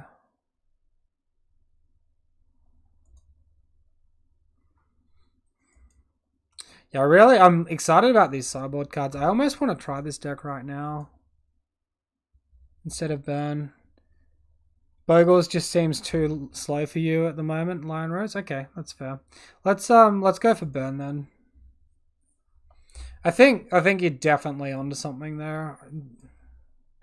Wouldn't really argue against it. So I can't exactly remember the name of the spell that I want. Mana value of 2 though. From the newer set. It is a sorcery. Flame Rift. So I think Burn just wants 4 copies of this, or at least 2 copies. I wonder if I can purchase this or borrow it at the moment. You really hope they made a crazy enchantment that can speed up the Bogles clock. I hope so as well, Lion Rose. Something like a 2-mana Ancestral Mask. Look, that wouldn't be that unreasonable. I'm, Go Chicken. Yeah, Modern Horizons 2 is live if you can get the cards, I believe. I don't know if I'm going to be able to get these Flame Rifts, but I'm going to try to rent them from Mana Traders right now and see how we go.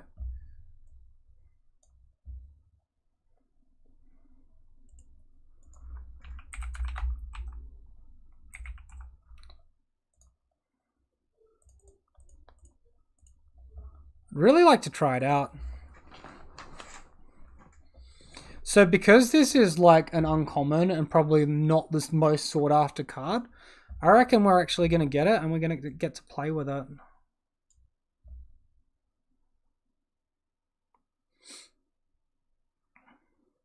Yeah, so it looks like the trade is going through. I'm just waiting for it to load up now. Alright, so if we're bringing this in, I don't actually hate Wayward Guide Beast. I think it's probably more good as a 2-of in the deck though. Alright, so I'm just accepting my trade. We got like some... Oh, is this a reprint card? It's been reprinted into Modern. Because this is an old artwork. That makes more sense why I can get my hand on this. Bogles has more than enough and pushing the development of the archetype. I mean, I don't really agree with you there. Back when Bogles used to be a good deck, it used to be good because linear aggro decks were hard to interact with and people didn't have main deck answers to things like that. And I'm not saying it's a good or a bad thing that was the case. But we're now in a situation where the power level effectively goes down because people get all these main deckable hate cards that absolutely destroy it. And Bogles isn't the only deck out there that's hurt like that. A lot of linear aggro decks get hurt like that. Pretty much from when Colligan's command was printed, they started printing versatile command effects that were modern playable, that hated out on certain archetypes, and it's made a showing. Like Blast Zone's one, Ugin's another, Kaya's Guile's another. I'm probably thinking of all the ones that affect Bogles, but like Ren and 6 massively hoses some decks as well.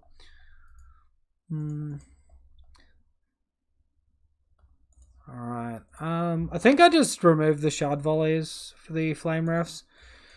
I'm not sure if I want to change my sideboard at all. How many Searing Blades have I got? 4, that's good. Yeah, I think let's just run the list. Let's run some burn.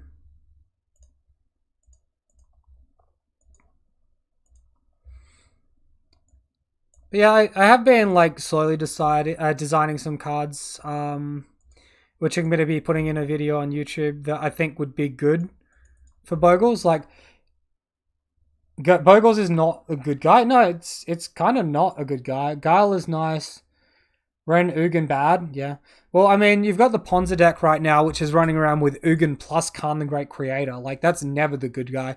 You combine Liquid Metal Coating with Khan the Great Creator and Ren and 6 negative. Like, it's crazy, man. That stuff's way too OP. We got a 1-lander with a bad 1-drop.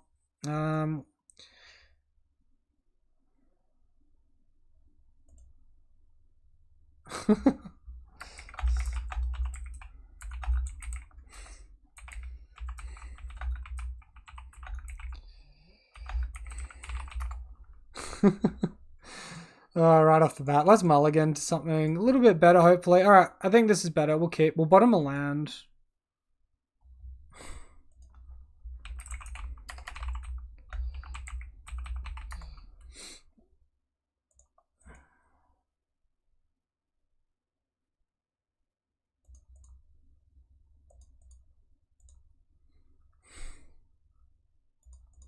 Guide Beast is a zoo card. I think it's actually got merit in burn as well.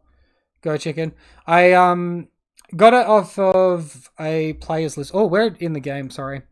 You guys can't see my screen. Alright, we'll update that to the correct league for you. Sorry about that. I think Stirring Grove is rubbish in Bogles. I don't know why anyone would want to play it. The format would have to be 2 to 3 turns slower for me to want to play Stirring Grove.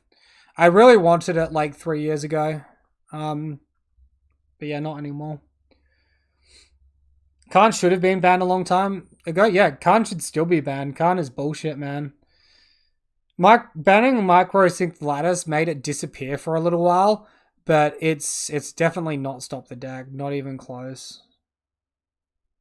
Looks like it could be a mirror match here.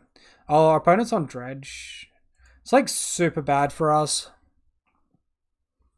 They're like Creeping Chills are going to be really disgusting.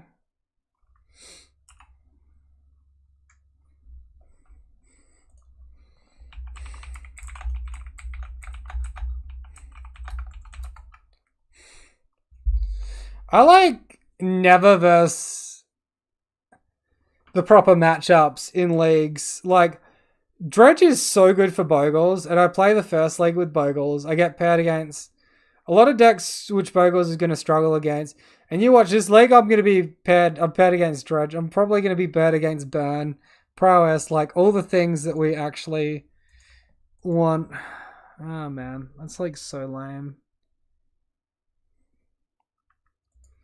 Alright, so we can actually get some extra damage in here as well. So, like, the neat thing with Wayward Guide Beast is it actually enables our Searing Blades every turn. Yeah, there's a list I copied which had 4 copies of Wayward Guide Beast in the main deck that 4-0'd a preliminary.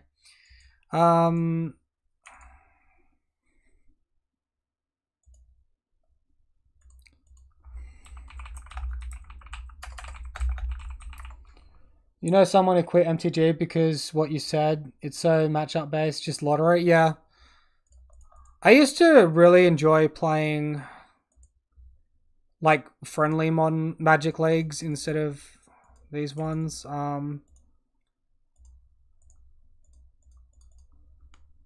Just because there was like way less variance. So back when they had friendly leagues, I found it was with the prizes they were more evenly based, where you could just go infinite and just keep playing without paying money. But with this, you need to be playing what's good and winning. Man, our opponent is freaking popping off here. We're on 8. This is disgusting. Opponent hits their third Narcomoeba and 28 cards. Sorry, their third Creeping Chill and 23 cards.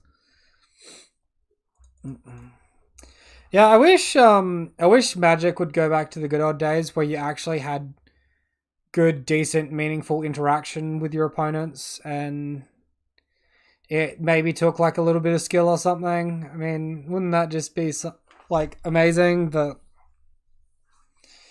like a million years away from that.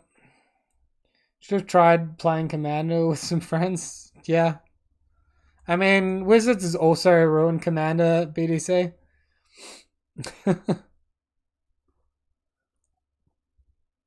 Are you fucking kidding me? Triple Bloodghast and we're just dead. Okay, well, GG. Okay. I was getting pee-pee slapped by a double cathartic reunion dredge. Good times.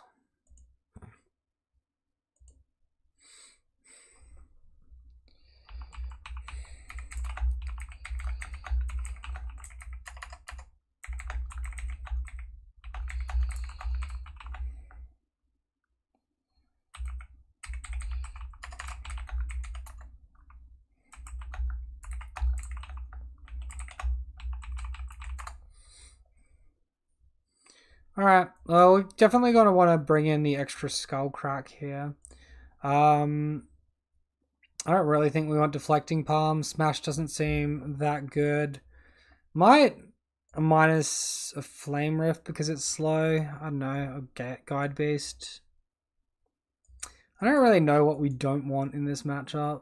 Maybe Searing Blaze is a little bit weaker. Alright, let's go with that.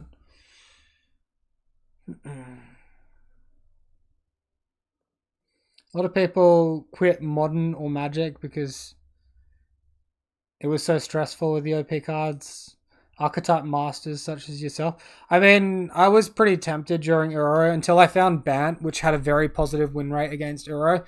I think it's just less consistent against the rest of the field, but against some unfair combo decks, having Force Negation is just too good.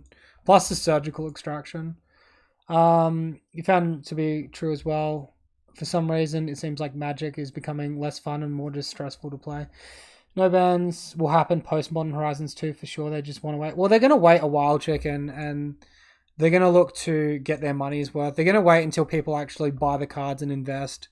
Magic AIDS had a good point, and his point was he's pretty sure that Wizards is looking to change the ruling on Evoke preemptively because they removed the rules text from the Evoke cards with Modern Horizons 2. And with Modern Horizons 1, they didn't remove it. So essentially, most people probably know that there's the black 4-mana creature that discards with Evoke. And then you can either ephemerate it or unearth it or whatever, give it Undying. And yeah, then you're just like pretty good, pretty happy, and beating pretty much anything. Because you get to keep the creature, right? After getting like out a 4-mana 4/3 menace creature for one mana and 1 card. It's dumb. Guess you're a little biased since you do not grind Magic online that much. You mostly play on paper, yeah. How are they changing Evoke? Probably so that if it enters the battlefield from anywhere as opposed to with the cast effect. They'll probably make it so it still gets sacked at the end of turn. I think we just want to try and commit as much damage as possible here. Eidolon might be A little bit greedy. I don't really think we have another choice though.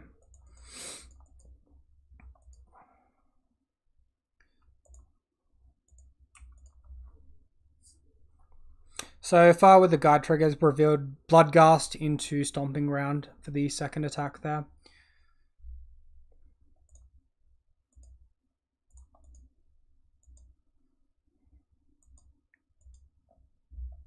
I'm like genuinely considering switching over to Arena for my streaming stuff because Historic just seems like a more interesting format because it's slower. There's more chain of events that your actions cause as opposed to turn 1 Utopias rule, turn 2 Heliod, turn 3 Infinite Life. Like, where's the skill in that? Where's the intensive thought process in that?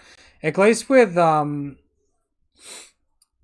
with Amulet Titan, it's a thought intensive deck that requires people to think, right? It's really powerful, and I really disagree with Titan being 5 mana on top of everything else because of the castle. Modern Horizon 2 cards aren't the problem, especially if they change Evoke. The Hasty Dinosaur. The Hasty Dinosaur seems like absolute disease, man. Yeah. That's going to be really stupid. Did our opponent just rip 2 Creeping Chills? I guess he's halfway through his deck now, so it makes sense. We really have no graveyard hate. Oh, we do have Rest in Peace. Why didn't I bring in Rest in Peace? I'm a fucking idiot. I deserve to lose this match.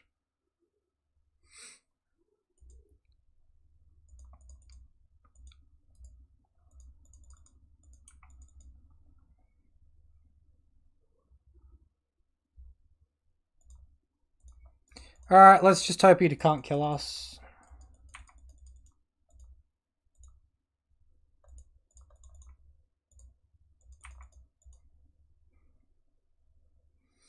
Honestly, I'm not sure we can kill him next turn either. We put ourselves to 4. We've like disabled our Searing Blaze as well. I just need to bring in my Rest in Peace, like somebody that's not scrubbing. I'm actually pretty keen to try that dinosaur before he gets banned. What do you think, Go Chicken? Do you think you should run effects like Misha's Bobble?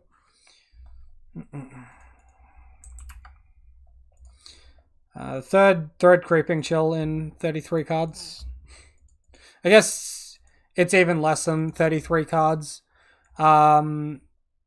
It's 26 cards because you minus 7 from their starting hand.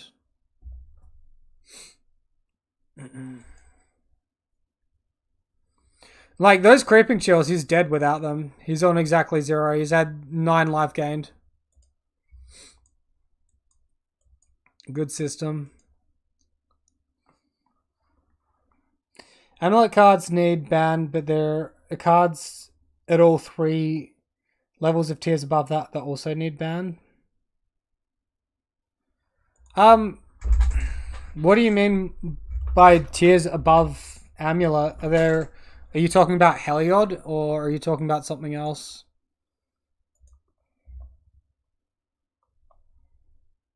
Because now we got like Shardless Agent in Modern as well, right? And that's just completely ridiculous.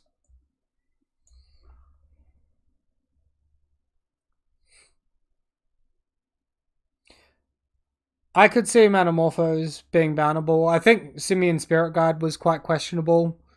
But Metamorphose enables so much bullshit, man. I could really see that getting banned. Alright, match number 2, won the die roll. Versing Ho-Oh. Hand is a 1-lander, but looks pretty good. We're going to keep.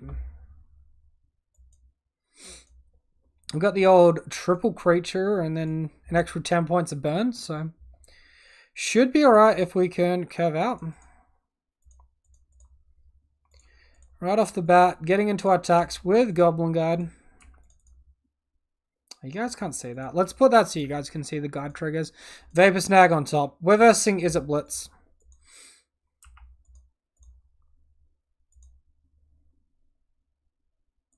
Brilliant. Alright, let's see how much we can draw our opponent into gas after getting land squared. Just expressive iteration, that's not too bad. Opponent can like mutagenic growth block. Looks like he's actually going for that. It seems like a waste of mutagenic growth to me. Not sure I agree with that. If we can hit like land into Searing Blaze, that would be really good. His opponent also like land screwed as well, lol. It's a little bit amusing.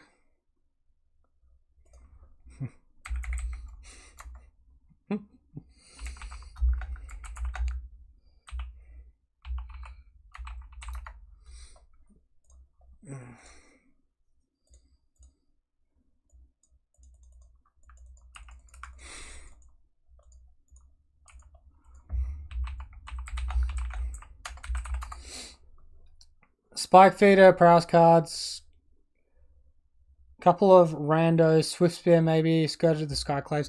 Yeah, Scourge of the Skyclaves is a little bit ridiculous. I feel like it should be capped at maybe 8 power or something, or 10 power.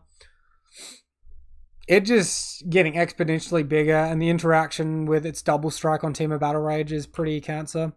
Alright, opponent is shooting out our guys. Probably... Oh, he's actually flashing back on a land screw hand. That seems questionable. He's winning the race, though. This is completely ridiculous. So look to deal damage to our opponent. They might burn out our creature before we get to. Lurrus does not need a ban. Only a few ducks ever play him. He's also like way worse post companion nerfing. Actually, I should probably just be throwing these burn spells to face. Next turn I could untap and kill.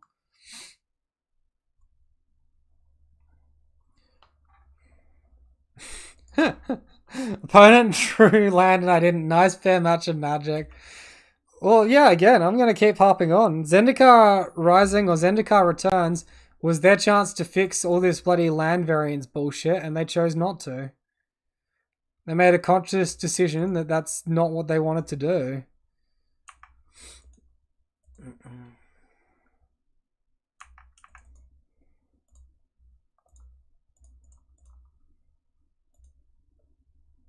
Alright, well, they'd definitely be dead if we shot them last turn, but we might get them on the attack here. Metamorphose enables so many unique decks, but it's pushing itself into degeneracy still. Lava Gut Shot and Lava Dart ban. Man, you guys are talking about Lava Dart bans. I don't know, I'm not sure what needs banning to really nerf Prowess. It's like, is it Prowess is the big problem. If you take away things like Metamorphose, you really weaken down Stormwing Entity, but if that nerfs Stormwing Entity enough, they're gonna just like move across to Bedlam Reveler or be like a little bit slower. They ban the top tier broken cards, the next tier of broken cards will surface. Yeah, pretty well. I think you're on the money there. Alright, we're gonna bring in our core Firewalkers. We're going to bring in... Deflecting Palm's actually very good in the mirror as well here. I can't see any need for Skullcrack. I think I just remove my Flame Refs and we can get into it.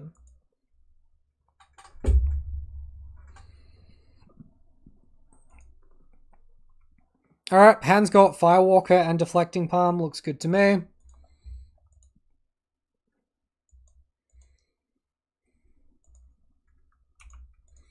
Opponent tapped land and pass. Hey, look, we found a guy. Let's play the guy.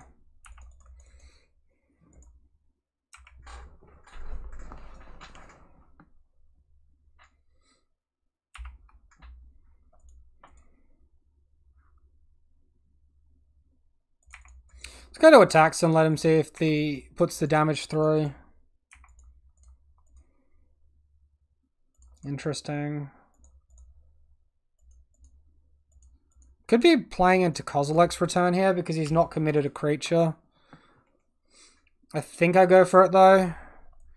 We still have decent damage in hand, especially with the Deflecting Palm, as long as he doesn't have counter magic. Lava Dart. Target us. Yes. So it looks like maybe he's just going for Stormwing Entity here. Yeah.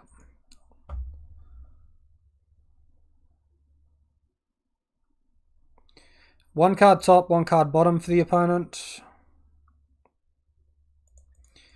Landfall. Let's look to kill that guy.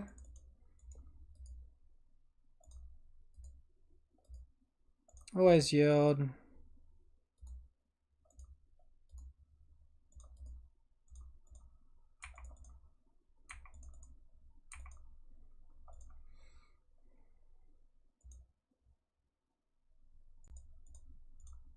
Let's kill the Stormwing. Attack. Alright, we're in a pretty good spot now, I think. Okay, just enabling another Stormwing. I was like, wait, has my opponent lost it? But yeah. Obvious what he's doing.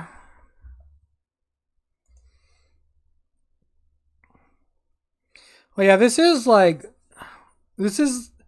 just 100% just an effect of them not actually policing Modern for how long. Like, Modern's supposed to be a turn 4 format, and they're supposed to, you know, take care of it and do whatever else. They've just mostly decided not to for an extended period of time here.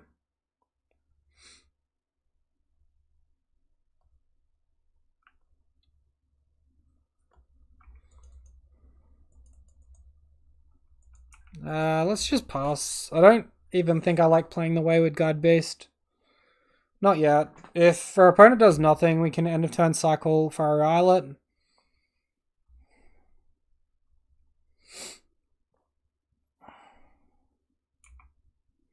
If our opponent looks to attack us, we can obviously just deflecting palm the damage back to his face, which is really, really good for us.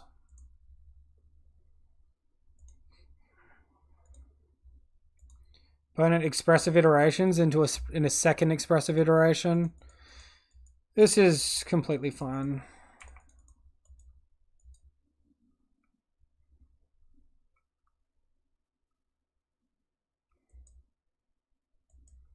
So now he's going to attack for 5. Potentially flashback a lava dart, and we're just going to deflecting palm him to the face.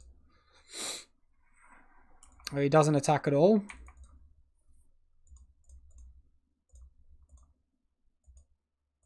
Searing Blaze seems good. Lava Spike also seems good.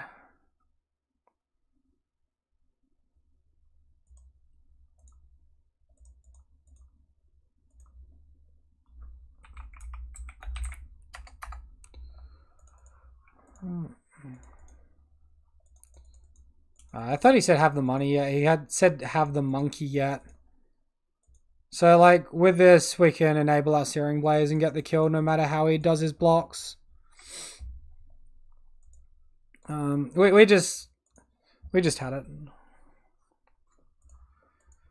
Cool. Well, it feels good to have it rather than not having it. Oh, that's right. Flame Rift is damage to each player. Seems kind of bad in a Burn Mirror against this Prowess deck, right? Luckily, we did take it out.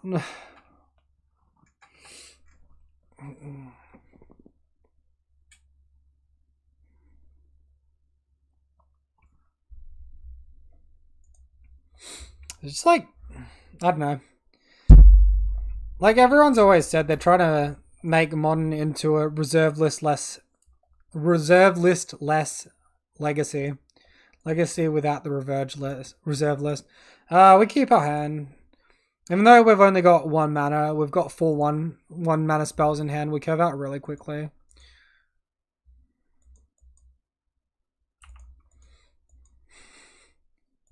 Which Swift Spear is our opponent taking? Ah, he took the Swift Spear. Big surprise. Technically, I shouldn't crack this, but I think tempo is important enough to crack it and start firing off lava spikes.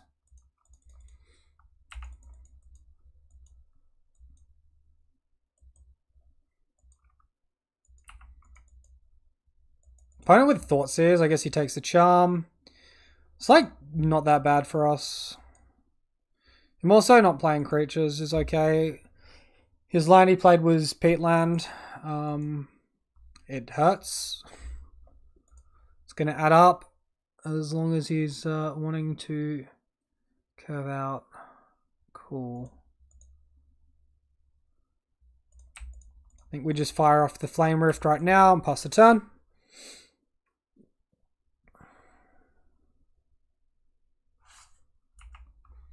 Opponent missing land drops now. Okay, well, Eidolon seems like a good card to play.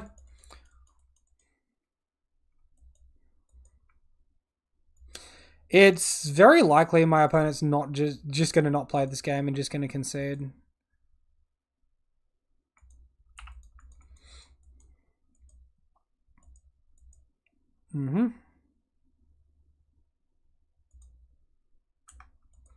I guess we just Skullcracker instant speed. Opponent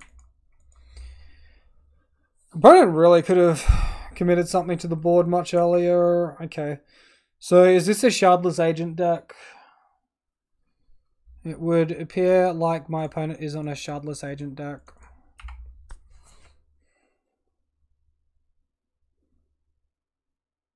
With like mono hand disruption.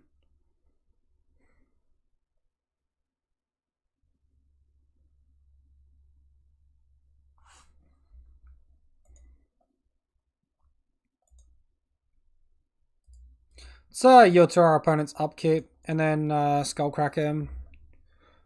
That way if he has counter magic he's spending his mana during his turn and if helps play around removal and all that.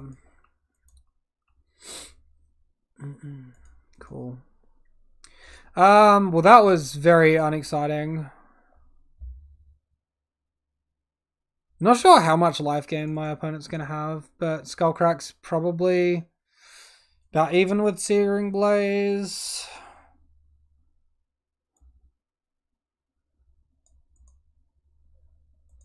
They're probably just a Jund deck, so we should bring in our Rest in Pieces. I might just take out my Eidolon the Great Revels.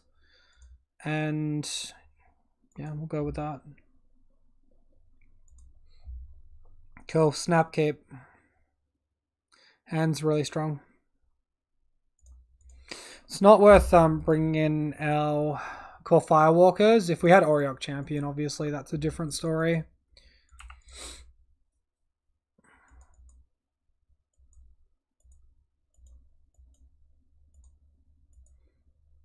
See if he takes a Guide or not. I think Guide is correct, yeah. Alright, well, just drawing burn spells against a Jund style deck is pretty good.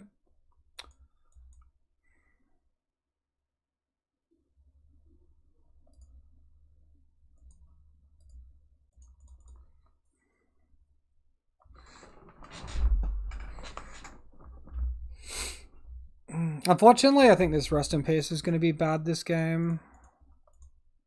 Takes Skullcrack, so that means my opponent's probably brought in life gain. We'll see if he has the counter magic.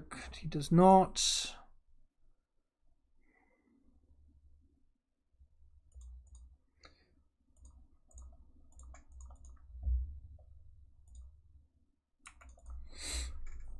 Cool.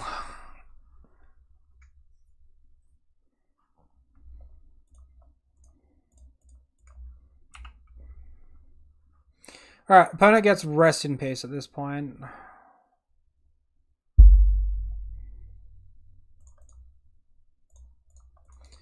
Burn deck continues to draw gas, as was always prophesized. Shardless Agent. Okay, we called it. Reveal cards. Bunch of lands into a Groomslayer. Sure.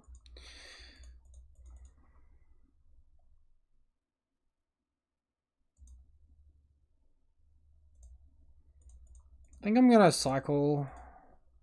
This makes me like slightly worse if I draw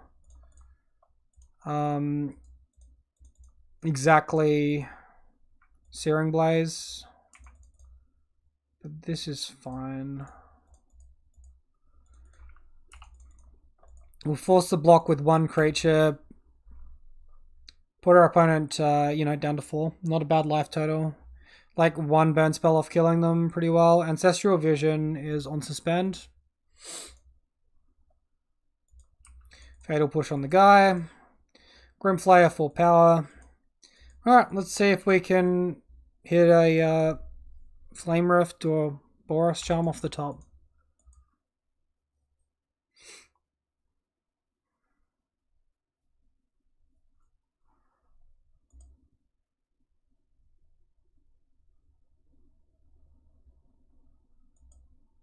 Double tops. I guess we'll see if it's removal. Reveal Shardless Agent. And opponent goes to 2. Opponent casts Shardless Agent. Finds Tarmogoyf. Alright, well, Goblin Guide's not doing much now. Could make for a mean chump blocker, but the cream is in the burn spell.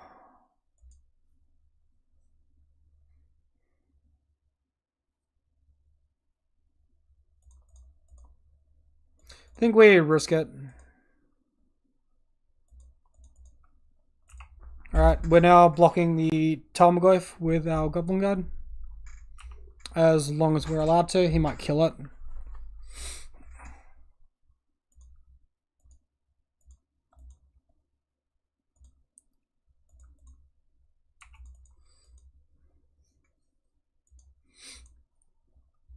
Alright, we got a 1. The last life point.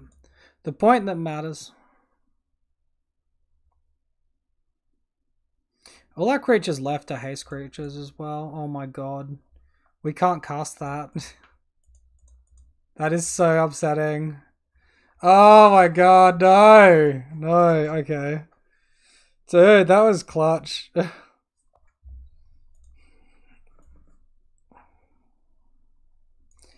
think I'll just take out the Rest in Peace now that I'm on the play. Bring back in my Eidolons. Maybe -1 Searing Blaze. It seems a little bit slow and it's not that good against Grimflayer or Tarmogoyf. Unless we have Rest in Peace on board. Really the fact it points for 3 damage at face is what we're after. Well, Eidolon at least trades with a removal spell and is a good body on the play. Snapkeep. Could get undermined by discard spell into Tarmogoyf. Really easy here, but I'm definitely not mulling that hand. Holy smokes. Shardless Agent on top.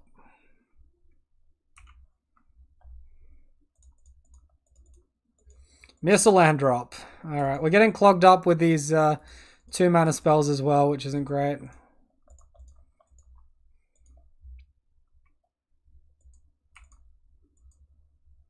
Opponent with Inquisition of Kozilek on top. Cast Inquisition. Takes Boros Charm. Holds up more removal. Man, what I'd give for a land right now. This is ridiculous. Weather the Storm on top. Jesus, man, calm down. He took Boros Charm over Skullcrack when he has Weather the Storm in deck. Seems questionable. But he's probably going to win this one.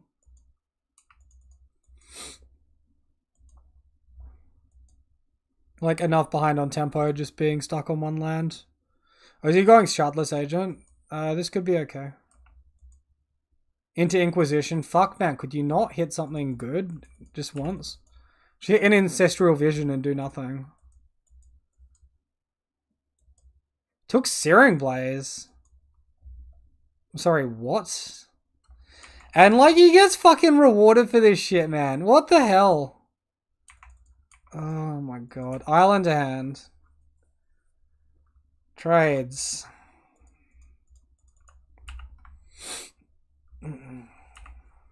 I cannot believe this game, man. A quad creature hand game should not play out in this manner. This is dumb. Now he hits the visions. That's better than him like going off with a Weather the Storm.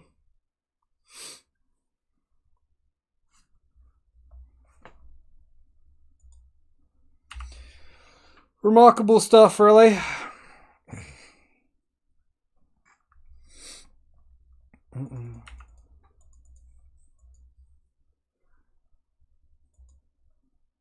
Now Tarmogoyf's, all this damage on the ground is pointless. Casting his Weather Storm, 9 life, snap, done. I mean, we are turn 5 now, like, it's not unreasonable for him to be casting that by this point. This feels really bad that we're unable to cast a single spell. Single spell, like, this is dumb. This is so dumb. Hopefully our opponent looks at the hand and feels our pain. Load of crap, man. Huh.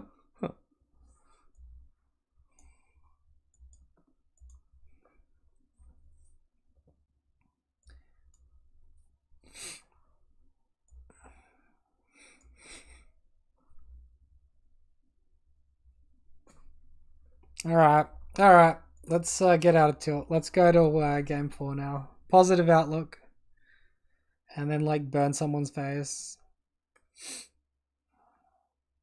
So far, losses to Dredge and to a Shardless Agent Tarmogoyf deck, a bug deck. And the bug deck was running A, life gain, and B, we got land screwed. But the Dredge deck, I think you'd probably expect to lose, which is probably why the Graveyard Hate is in there, even though I didn't seem to think it was worthwhile for whatever reason. Match number 4, lost the Darrell versus Genulith. Genulith chooses to play first, and looks like they got a companion. They've got a Lurrus. I don't really like this hand, but I don't really want to mulligan it either. I think we keep.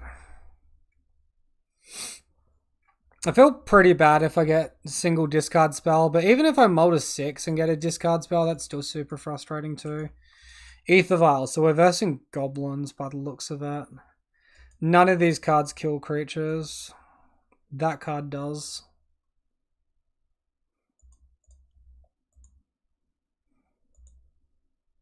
I think we need to look for damage while we can off the Guide Beast.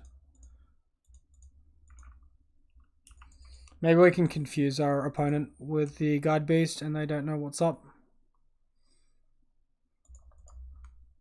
It's like super bad for our land. We might be able to attack pre-combat so that we don't lose our land drop next turn though. It's definitely a better creature on turns like turn 3 or 4.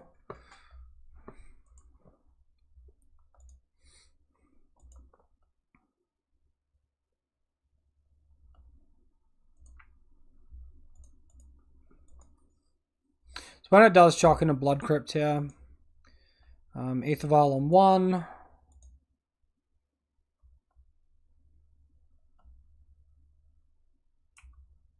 Enchantment, sure.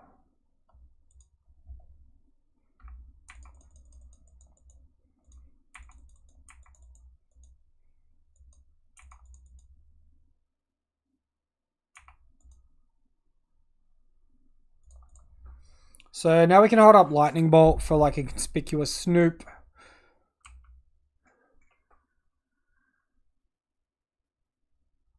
Oh, it's zombies? Right.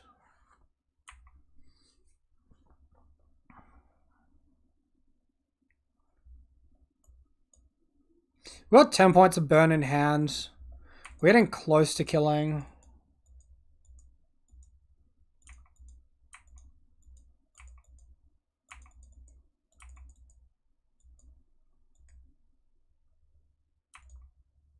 Varsing Creature's second main.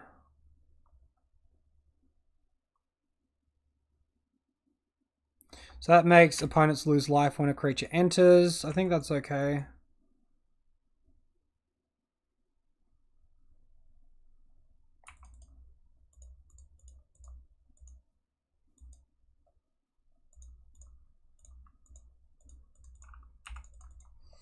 Lightning Bolt face, attack, maybe blocks, maybe doesn't. We're just looking to top deck burn spells mostly. before he combos off with life gain. I'm sure this looks much scarier than what it is from our opponent's end, because we've got like 7 mana in hand. Lightning Bolt's our guy, sure.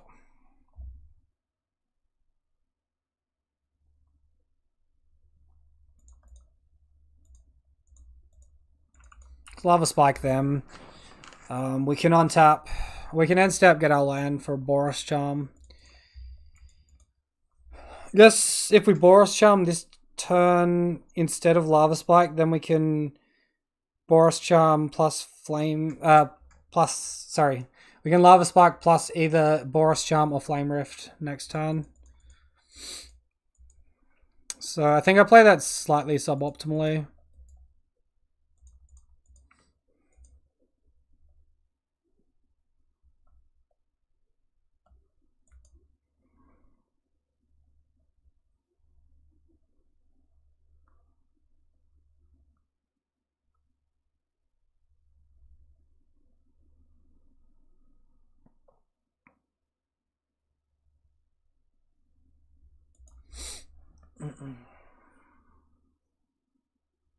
Opponent can't quite kill us here.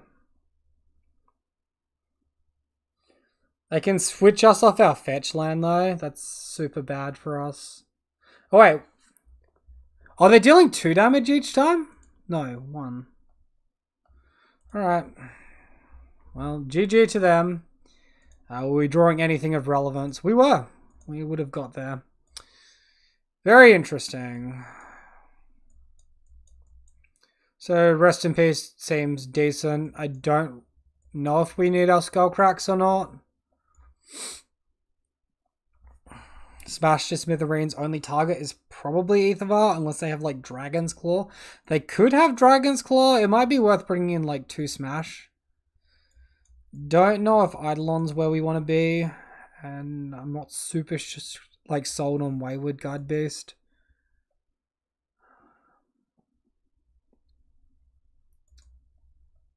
There's also potential for Deflecting Palm, but I think that might be a bit greedy. Alright, let's go with that.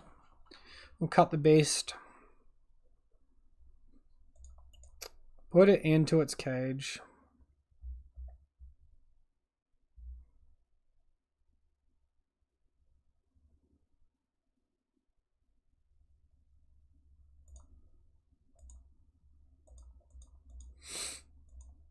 You got a 1-lander with quite a lot of burn damage here.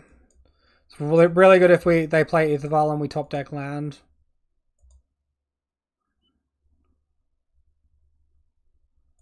I think we keep.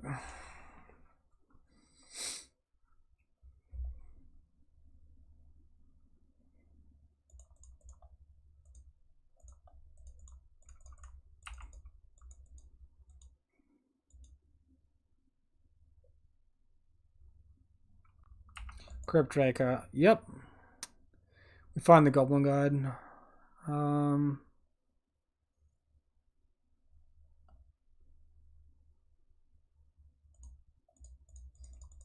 Guess Guide is worth the damage while it can get damage.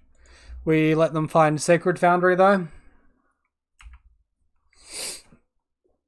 Guide probably doesn't live, but if it gets its 2 damage, that's got to be somewhat good.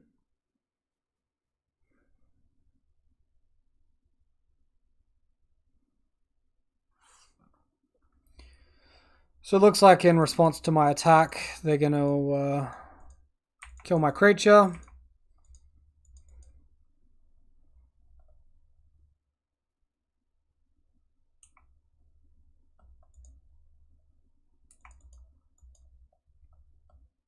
Knight on top.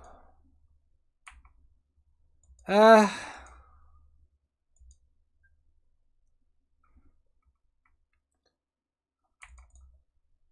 think I just start lava spiking my opponent and, you know, hope we curve out. These Smash Smithereens are dead at the moment. We sideboard in, what, 2 or 4 for Chalice decks, and we find both 2 in our opening hand. Never... Or was it 1 in our opening hand? Too tired to remember. The good news is, if he has Tide Hollow Scholar, he can only take out one of this Smash to Smithereens. Right? I wonder if this Mardu deck is running Kai's Gale.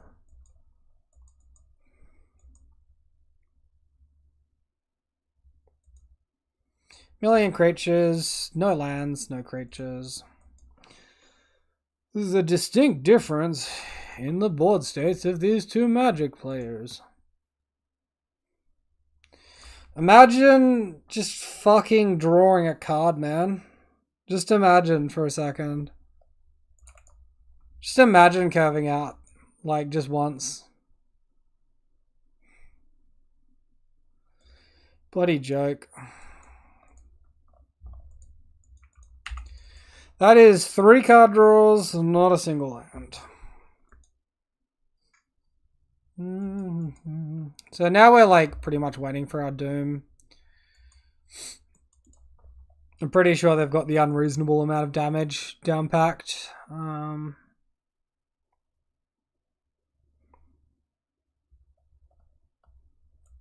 Cool. Ah, brilliant. Yeah, this is going to hurt quite a bit. It's going to hurt me more than it hurts you, opponent.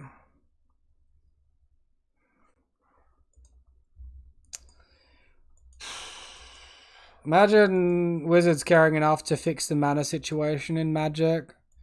But they couldn't do that because people would complain about the reserve list loss of value.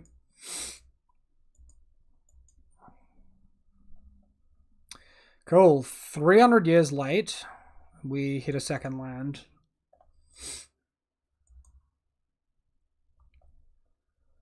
So we currently have 1, 2, 3, 4, 5. 5 damage from attacks, plus Goblin Bombardment triggers of 1, 2, 3, probably 5. So we're looking at 10 damage here. We'll pass, hold up Skullcrack, and then look to kill him with triple burn spell on our turn through land. And just hope he doesn't have any haste creatures.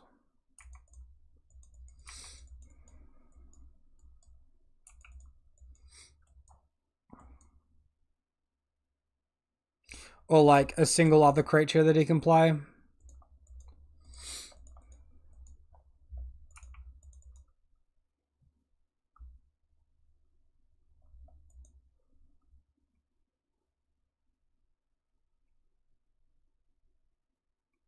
If he has a single creature, we need to lightning bolt one of his creatures instead.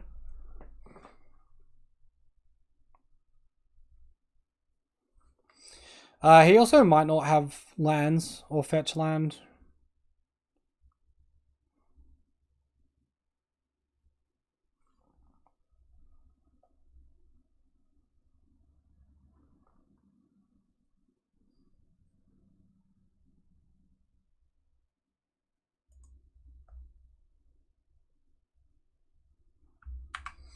If I kill the Corpse Knight, is there any way I'll win this turn? I really just need Searing Blaze. That would make this shit so much easier, man.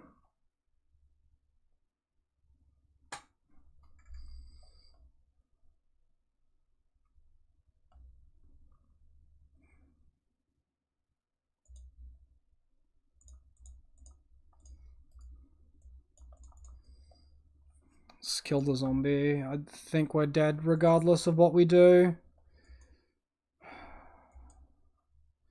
Just super awkward. These Skewer the Critics have like never been worse for me in Burn than what they have here tonight.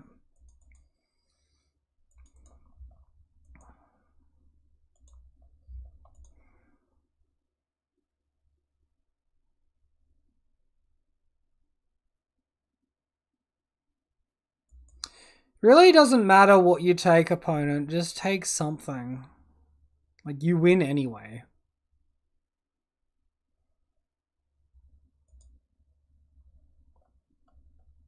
Take Skullcrack, sure.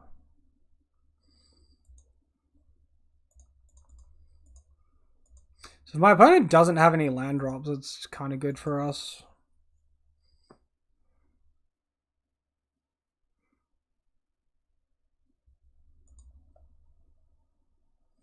Never mind. Here they are.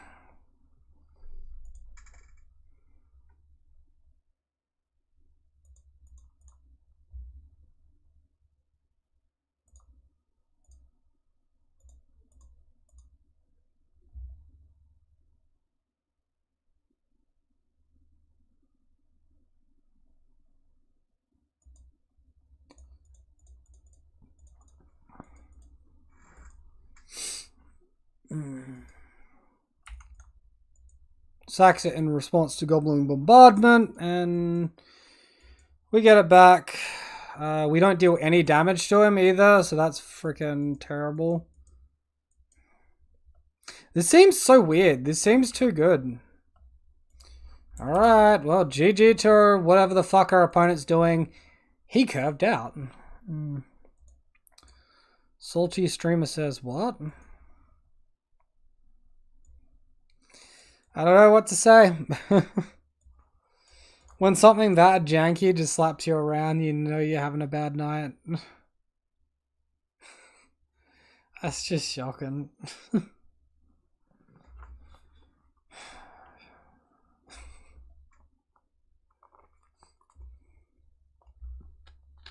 Pretty sure that was like, what, turn 5 or 6? Usually, if you're a burn player and you curve out, you have your opponent dead by then. I think Rest in Peace was, I don't know. It's probably a bad board in like hindsight, but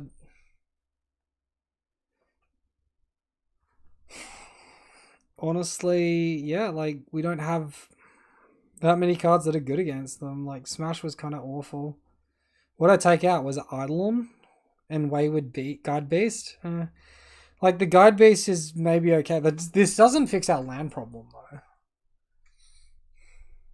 Maybe the answer is Mulligan more aggressively.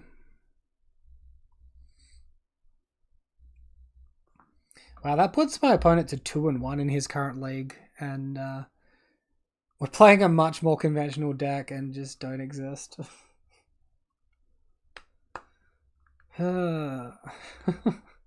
But he didn't have to verse Dredge and get an 18-point life swing in 2 games in a row, though. That Inkling could have merit. Alright, so like at this point, we're in like the massive loser pony bracket, and Magic Online doesn't know what to do with us. It's just like, hey man, you suck too much to find an opponent. We can't find anyone bad enough that it gives you... Yeah, okay. And Plum Knox. I've versed this guy before. I'm going to keep... I'm not going to turn 1 creature. I'm going to turn like 1 bolt. And then we can Eidolon. And then we can maybe turn 3 the creature.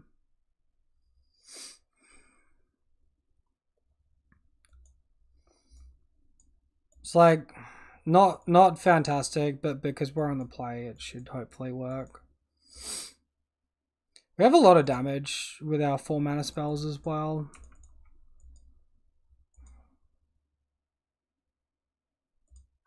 Was this the mirror?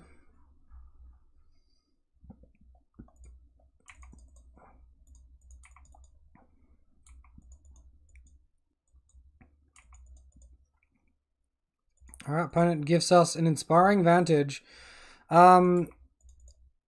I'm just going to take the damage. I'm going to Lightning Bolt his face. And then I'm going to put down an Eidolon and trade the blocks. I don't want to start wasting all my shit on creatures when I've arguably got the better creature here, so... Our hand's like maybe a little bit slow. I sort of expect this to die though.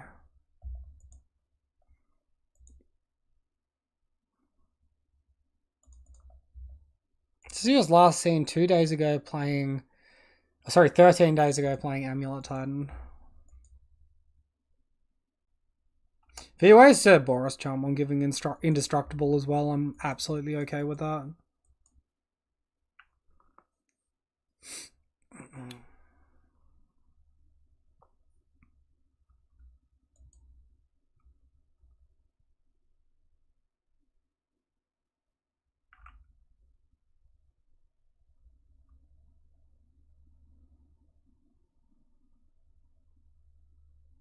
Alright. The lines shouldn't be complicated. This complicated. It shouldn't be taking this long for him. Okay, he finally decides on a lightning bolt. Cool. Okay. Decides on that post-combat instead of pre-combat. That's interesting.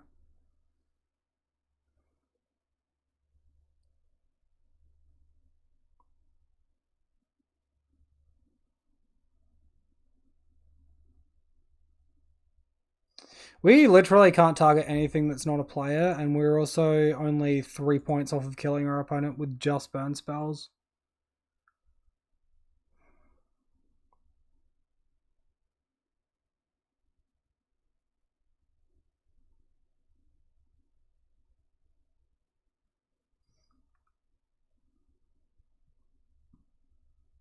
Feels bad going Sacred Foundry and shocking.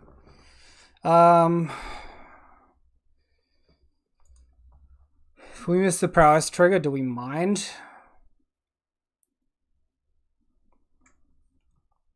I'm like really regretting not killing the guide on turn 1 now. This makes things a lot harder. Definitely playing guide.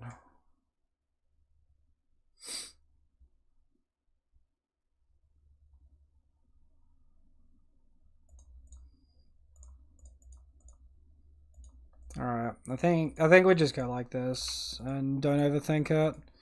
This is unfortunate because it stops us from going like double 2-mana burn spell next turn. Maybe we just top deck a 1-mana burn spell and are happy though.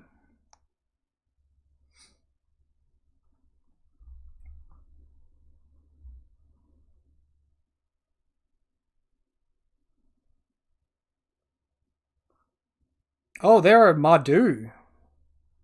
That's a bit of spice. Bump in the night. Sure. 1 card left in hand. Lava Spike. Sure. Does this kill us? Wow! He gets us for Xaxes.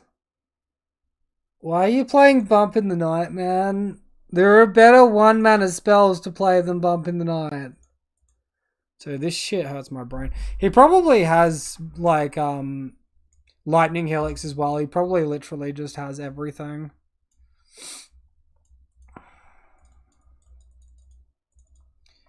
I'm gonna get rid of this guide beast. It feels like shit. It's really not playing out well for us.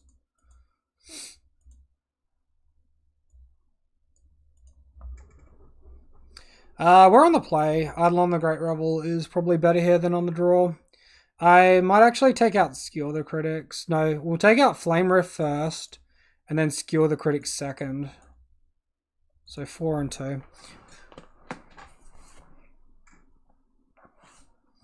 And then we'll change it post-board for game 3 when we remove Eidolon. Alright, we'll keep this. We have to fetch Shock if we want to turn 2 Firewalker. I think that's fine. I'm like a little bit greedy because I don't have the path to my sideboard, so core Firewalkers could get annoying. Not sure how else to say that.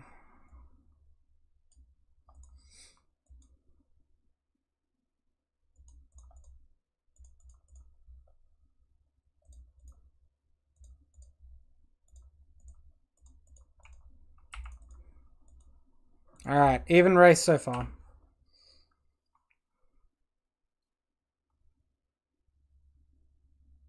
Get ready for a random Thoughtseize or some shit. I guess that means he could have Fatal Push as well. That's kind of annoying. Let's just make him have it.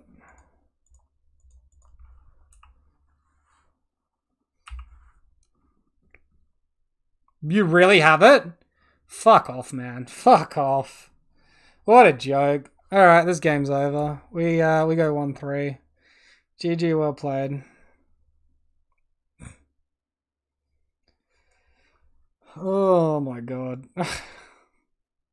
Sorry, 1-3. We go 1-4 at this point. Like, it would take a miracle to turn this around. Maybe Searing Blaze could do it. It's not awful. We're like definitely losing the race at this point though, right?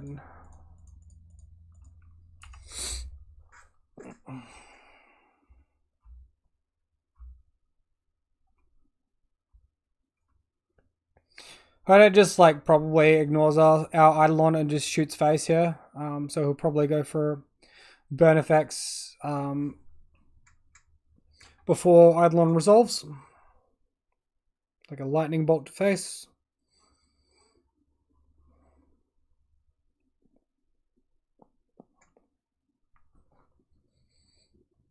I remember I like went to my second ever GP and I decided to play Mardu Burn.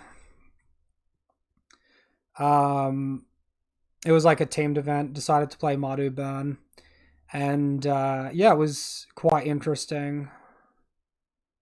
So our opponent playing their own Eidolon on the draw. Lava Spy cast, sure. So they're just going to put us to 2, and then we can't ever cast another spell. Gotcha! Well, our own Eidolon killed us, and like that can definitely happen.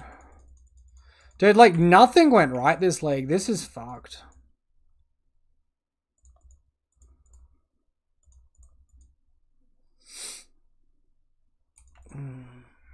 See if he's got any more burn spells. Maybe not.